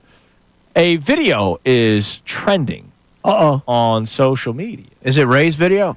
No, it's not. By the way, Ray's video was a huge hit. Oh, it's viral. It's everywhere. Weather Channel, man. It's everywhere. I'm just happy that I wasn't in the shot. I don't want that. So, Sam Hubbard, who plays for the Cincinnati Bengals, defensive end, recently got married. His wedding was this past weekend, and there's a video of one of the guests, a woman that was really excited to be there. And she recorded a video of herself as Joe Burrow's walking by. Joe Burrow. No, she didn't. Did she really? So, all right. And, she's like, oh, my God, Joe Burrow. Are you kidding me? She gets her phone out at a wedding reception so she can tape Joe Burrow? Johnny's going to cook here. I know it. So this is what I'm trying to ask. If you're going to Sam Hubbard's wedding. Put your freaking phone away. You don't exploit somebody like that. It's a private event. She didn't exploit anything. Yeah, wait. What's the video of is wait a minute. Does he know he's being taped? No. Then that's total bullcrap. It's probably the same lady that checked in and said, "I'm at the wedding." Put your phone away. She means she's taping Joe Burrow like walking around the room? She is like selfie video. So she's faking that she's doing a selfie. And he's walking in order to videotape Joe Burrow. I'm sure she posted that on her Facebook. Probably. No, wait a minute. If it's going viral, how did it get out? She probably posted it somewhere. Oh, my gosh. Sure. So she's putting it on her Instagram and stuff? Of course. This is someone's wedding reception. Hold on. So this is why I was curious to bring this up. Oh, my gosh. Put the damn phones down. Because, look, if she's a Bengals fan or if she thinks that Joe Burrow is a handsome man, right? She's probably, it's Joe, right? Joe Burrow. But she's sharing. No, if she took it for herself. Yeah, that's a look at me. That's different. That's a look at me moment. If she posts it on social media, you've been invited to a private event that is not meant to be put on there on Let's Go live streaming. Yeah. Oh, we're here at a wedding, and look, there's a celebrity behind me. That's total ridiculous. Now, hold on a second. Ridiculous. Because I'm curious. I knew you'd pop off, which is why I brought it up. Sometimes I do things on purpose, Connor. There is a method to the madness. I saw John's eyes pop out of his head as soon as you started to mention it. So, obviously, Mike Missanelli and Joe Burrow are the same when it comes to popularity, right? Absolutely. Well, in this area, if you bump into Mike Missanelli at the Whole Foods, you might take a video of him like going through the high grain food or whatever it is. Well, he only uses the best ingredients. Mike was at my wedding, and there were people that know what I do, so they know that there would probably be other members of 97.5 The Fanatic. And so there were people that went up to Mike, and Mike cordially took pictures and talked to people about it. If you're going to Sam Hubbard's wedding, you know that there's going to be probably teammates of his. Was on the anybody live streaming, taking video? I don't know if she was live streaming. She was just recording. She shares it. So that's just as it's the exact same thing. She's putting it out there as that's awful. So you're saying put your phone down? Put your phones away. Yes. No. Slow if down she wanted a little bit there, Tiger. Let's say she met. No, Connor. I'm not going to live out loud like this. You go if you want to see if she met Joe Burrow. Yeah. And said to Joe, "Hey Joe, can I get a picture?" And Joe says, "Sure." Then that's totally acceptable. Her pretending to selfie, you're telling me she's pretending like she's taking a selfie and she's videotaping Joe Burrow like around her? That's what it seems like. Okay, yeah. that is that's creep factor. You're not invited to somebody's to somebody's private. But again, here's the deal. See, you and me and Andrew and Connor a little bit more inside, right? We have access to athletes and stuff like that, whereas a lot of people don't. And so if you were at a restaurant and somebody was enjoying their meal, and Jason Kelsey, right? Remember the Margate incident where the yeah, where the fight in the parking lot? A couple summers ago. Yeah, there was a verbal altercation. Sure. People, while he's eating his dinner, I'm sure he would like his privacy, and there's people coming up doing the pictures. Leave him alone. Look, leave him the hell alone. I agree with you. And this is a wedding reception. This is different. This is invite only. I'm with you, John. I'm with you. You're at an invite only event. You're not there to tell everybody and to flex about where you're at. Well, some weddings are like that. If you're an outside person that gets the last-minute invite to a wedding where there's celebrities, that may be something you want to do. It's not the ideal way for someone to handle it. We wish people wouldn't. Yes. I think calling it awful might It be is awful. I think calling it awful might be a step too far. You're not. That's not what you're there for. I The understand. people who are invited to a wedding reception, the celebrity doesn't want you doing that. I've been to 2 wedding receptions Congratulations. with people where You got people were friends. pretty famous. I would have taken the under. and it was put the phones, and literally they had people put their phones. Well, they had a rule. They put their phones That does away. not mean that this wedding didn't have a rule. Clearly, she had her phone. They put their phones. No, but she's doing something she knows she's not supposed to do. If she's doing the scam out, I'm secretly videotaping somebody. That is not what you're supposed to be doing. Go up and ask for a picture. I bet Joe Or Burrow. maybe she was scared. Maybe she was shy. So she just wants to stalk him and put his video. You could argue that it's more convenient to Joe Burrow for her to Yeah. not inconvenience Yeah, him by exactly. asking. I'm with you, John. It is awful. no, It's awful. Look, That's the word for it. It's awful. She didn't punch him in the Horrendous. face. She didn't rob his house. You might as well have. yeah, that- Well, she that's- might that's have. How about this? that's Pretty much happened. everyone's When you doing get it. invited to an exclusive event of anything, I would just tell you, put your damn phone away. Unless somebody gives you a picture. Someone gives you a picture, Look, that's you cool. know me. My phone, I don't know where my phone is half the time, so I would never have this, No, you wouldn't. incident. I thought it'd be perfect with us. We were on Radio Row. Yeah. Tons of celebrities Yeah, everywhere. but- Did we take any pictures? No, but we're we're working. different. She's Yeah, I don't live my life online. Obviously, Right. I need to be engaged with it because that's what I do for my job. But again, but it's the access stuff. Like we do have different acts. So that would be name me your more- favorite band. I would say Metallica slash I knew Metallica. Def Leppard. All right, so let's say one of the band members out. You would not try to sneak a pic? No, I'd shake their hand. I'd have a conversation at my age Would is, be is better. worth way more. That's- Maybe ask them the meaning behind the song that they wrote. Yeah, okay. And have a more in-depth conversation. That's meaningful. That's just me. But that also sounds like they were inviting you to a conversation. What if you did not have that kind of time? She was probably too nervous. Just saying. That's right up there with taking a picture of your food and putting it on the internet. Yeah, that's always good, too. I'm have- glad I saw what your dinner plate looked like. What are you trying to get out of that? Like, what kind of responses are you getting? Looks good. Oh, boy. Where did you get it? I'm hungry. A little too well done. We did do that in New Orleans, though. Now, Well, the thing I is, had though- Barracuda, Andrew. I mean, come on. I don't have I will Barracuda show every Joe day. Burrow's the Barracuda of NFL quarterbacks. I will show Andrew sometimes if something for dinner, I'll go, look at this for dinner. I'll send it to Andrew. I'm not posting it That's Phone perfectly eats first. fine. like, I mean, seriously.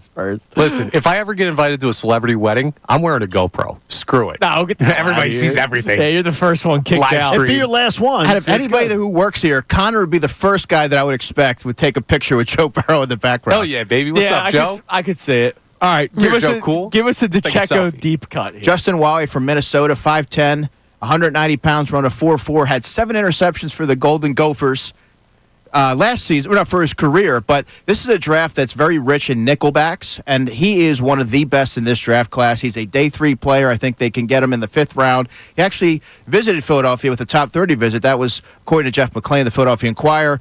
I think there should be some interest. The Eagles lost Devontae Maddox. They do need a little bit more depth there behind Cooper DeJean.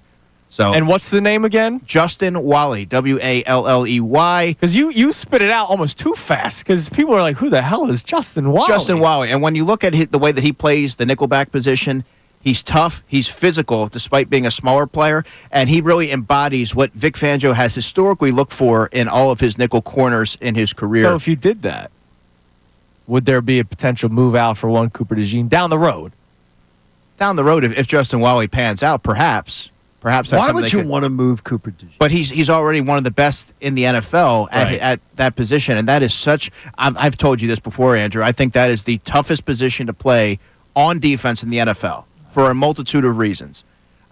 I think that would be a good player for depth. He can also help you on special teams. He played over 350 snaps on special teams in his career, so that's a player that would make a lot of sense there on day 3. Say the Checo deep cuts, man. I love I the don't deep play cuts. around. I don't play around, man. I you like know the you know deep what you're cuts. getting. All right, coming up next, we'll check a couple more text messages. I do have a question that I forgot to get to this segment. Please, God, let it not be wedding related. No, it is. No, it's just not Food related. Food related. And then the key 3 as well. We are 1 week away from the NFL draft, which is why we are working Andrew DeCecco to the ground. We are basically, you're the final year of a running back contract right now. Wait till next week, man. We're gonna have you seen my schedule next week? Oh, no. He's 450 carries. Yeah, you know what? This is your time, man. Whoever gets him next year's in trouble. It is Kincade and Salciunas. Got nothing left. Andrew with us the rest of the show here on 97.5 The Fanatic. Mike Missanelli, Bill Colarulo, and Ray Dunn. They have a lot to say about Philadelphia sports.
Thursday morning, 1 week until the NFL draft, which is why we have our man Andrew DeCecco in studio here. We'll sneak in a couple more text messages before we get out of here. Obviously, we have the key three coming up at 9:48 as well. But I have a very specific question for you, Mr. DeCecco, about this NFL draft for this Eagles team. Again, so this is not what do you got? What would you normally do? This is this Eagles team.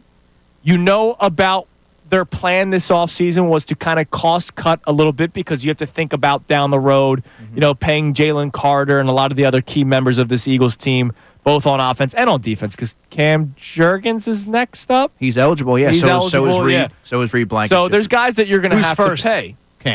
Cam first, Reed second. Yeah, and then Jalen Carter's going to wait and see how much. You can't do Jalen Carter till next offseason, Right, and plus he's going to want to see how much he'd be making anyway. When it comes to this draft, how much in the mindset, if you were Howie Roseman, would be this year immediate impact or down the road? So like the conversation of offensive tackle, right? All right, we could draft an offensive tackle, but that's more so for a couple of years from now. But we have a guy that we really like now. Or would you rather draft a safety who's probably going to start right away, a tight end who would start right away? How much in your mind is drafting for right now versus, they'll play a little bit this year, but it's more so for a couple of years down the road, especially when these guys get paid? Yeah, that's a great question, Andrew. And I think a lot of it has to do with how confident the Eagles are in the players that are waiting in the wings to take some of these spots, like a Sidney Brown, like a Keely Ringo, like a Tyler Steen. For me, I think you have to draft for the here and now. They have a lot of holes. We talked about it. Edge rusher, defensive tackle, tight end, safety, linebacker. They have to get players that can help them now because a lot of their one-year prove-it deal signings, if a couple of them, a handful of them pan out, that's a win. Yeah. But realistically, not all of those players are going to. They went into the draft. They're going into the draft having draft-proof the roster, but I do think that you need to get players that can help you now and not necessarily look towards the future too much. Interesting. Which one-year prove-it deal are you most intrigued by in terms of you think they would actually make an impact? Azeez Ojulari. Okay. 22 career sacks. He just has to stay healthy. But I will tell you this: I'm pretty underwhelmed. I should say your expectations should be tempered with a lot of these guys, the Harrison Bryants, the Kylan Gransons of the world, the Adoree Jacksons. I mean, realistically, let's not forget everybody was bullish on Greedy Williams a couple of years ago, and Greedy Williams never even made it to training camp. What about Uche? Any interest there? No. For me, that was a quick nah. That was a quick one. That was a little dismissive. I hope he's not listening. Based on what I watched over the past couple of years, right? He's a player that I think does have some shortcomings. Now you can look at last season with the Kansas City Chiefs, and maybe he wasn't a fit in their defense. But when we keep having to go back to the 2022 season, where he had 11 and a half sacks. Yeah. It's like Max Kepler hitting 30 home runs 9 years ago. We keep getting further and further removed from his last productive season. He's due. If he's your fourth edge rusher or your fifth edge rusher, I think you're going to be fine. But if you're counting on him to do more, that's going to be a problem. When Brandon Marsh was in high school, that guy could rake, man. He's right around the corner. We're talking about two different things here. I'm just making fun. Seems like we. By the way, that's all. He could. He really could back in high school. I'm sure he could. He was huge. All right, give us a couple more text messages for one Andrew DeCecco here as we run him to the ground like the running back on the final year of his deal. Yeah, we have a bunch of people checking in on random players. Now, this one, Neil wants to talk about a position. If the Eagles don't go edge in the first round, would Jack Sawyer be someone they could target at 64, or is he more of a third-round grade? That's a good question. I got a Jack Sawyer question yesterday that I didn't get a chance to get to. I think you'd have to probably trade up slightly from 64 to get him because I view him as a player that probably falls. He's probably a top 55 player, I would say, and a productive one and one that does have some upside to him. That would be a good option in the second round. I think that Landon Jackson from Arkansas would be a really good player. No one's really talking about him, but you're talking about somebody that has size at 6'6", 265 pounds, 6.5 sacks in back-to-back years, and he's a second-round pick all day. That's another guy that would make some sense. If they don't get someone like a Donovan Ezeraku or a Nick Scorton from Texas A&M, I should also mention him. He's probably a high second-rounder, and if the Eagles took him at 32, that wouldn't be a reach either. Interesting. Now, would you think they would trade back, though, for those guys? Like, if you're saying high second round. You can trade back, I believe, and not too far back, but within the top 40, and still get someone like a Nick Scorton, who the Eagles really, really like. By the way, it's pronounced Scorton. I know that it's spelled Scourton. But it's spelled Scourton. Yeah. See, that's stuff you learn. This is the stuff you need. And in pronunciation. I'll give you another one. Savone Revel, the corner that I mentioned from East Carolina, is a second rounder. It's spelled Siobhan, but it's Savone Revel. He's somebody at the top of the second round. The Eagles have flirted with a bunch of different cornerbacks in this draft class, most of which are going to be higher second rounders, like Maxwell Hairston from Kentucky, Trey Amos from Ole Miss. And Savone Revel would be another one for me that would fit the bill. He kind of reminds me of Richard Sherman in terms of his bully ball style, 6'2", 195. He plays really physical. He's coming off an ACL, though. He tore his ACL earlier in the season, so I know that's going to conjure some shades of Sidney Jones. See, when people tune into the radio looking for top 40 hits, they're not expecting these kind of top 40 hits. These are the top how it works, 40 Connor. hits. Listen, man, I bring the fire here. So, realistically, which teams do you think could try to trade up to 32? The Saints have been like that team that a lot of people keep on pointing to because they might want to trade up to 32 to get a quarterback, obviously get the fifth-year option for them. Any other teams in that early part of the second round that may want to trade up to that 32nd pick? The Saints or maybe the Browns, but I sort of have the Saints highlighted as a team that obviously needs a quarterback.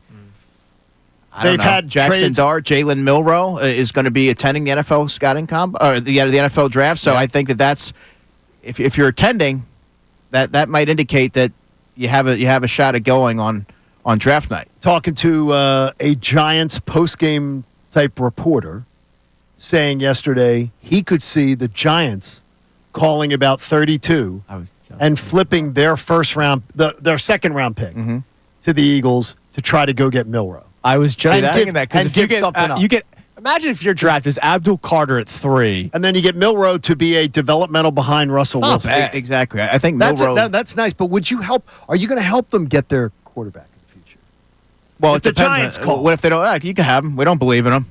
Okay, that could be. We'll face them for the next 10 years. Yeah, okay, bring them on. Yeah. All right, I like that. See, this is just it works out. This is insight and perspective that you need to hear. Anything on this is high level conversation. That's what we try to do. We try to elevate the conversation. Hell yeah. anything man. on Lil Uzi? You have anything on that? I don't. You don't? Yeah, what the hell's that all about? Is he being funny or is he serious? I don't. People are trying to figure who is Lil Uzi? Lil Uzi's a rapper. He ran them out the San Francisco playoff game when they went to the Super Bowl in 22. He ran out with the Eagles. With the Eagles, which is I just really love. But it looks like he was. People would think he was either being sarcastic or he was taking shots at Jalen Hurts on there were 3 on the IG. but there were 3. Sounds like somebody That's trying to be weird. relevant to me. At least because you know that Or now they're- there's going to or be they're- follow up questions. or their buddies, and And this believe is it. like some sort of. and Lil Uzi needs the pub. Well, I didn't even know who he was. Exactly. I mean, He that might needs the say more pub. about me. I don't.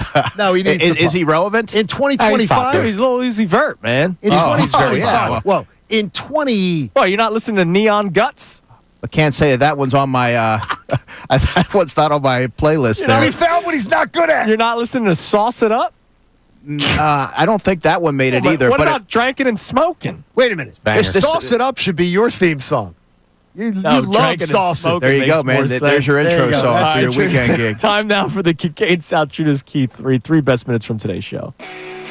Now, the Kincade Salciunas Key 3. Today's best. So, for the Eagles to get back, look, they legitimately need to play to a certain level. And I want to know today from the audience, 610-632-0975, and of course, John, Connor, and I'll give you some answers as well. How are we going to evaluate the rookies this season in a Super Bowl or bust season? Because if you think about it, there are legitimate areas where they need to draft either a starter or a day one impact player. Rotational impact player is how when going over my notes for the show, I see what we're going to talk about. I said a impact rotational player. Phillies played last night. Did they? They did. No, they did. I watched in misery. They fell to the San Francisco Giants 11-4. So they've given up double digits in two of the 3 games. Joe Ross might suck. He does suck. What do you mean he might? He does. Joe Ross might suck. It's a bag of balls. But that's not the big story. The big story is another bad outing to start this year for Aaron Nola. Yep.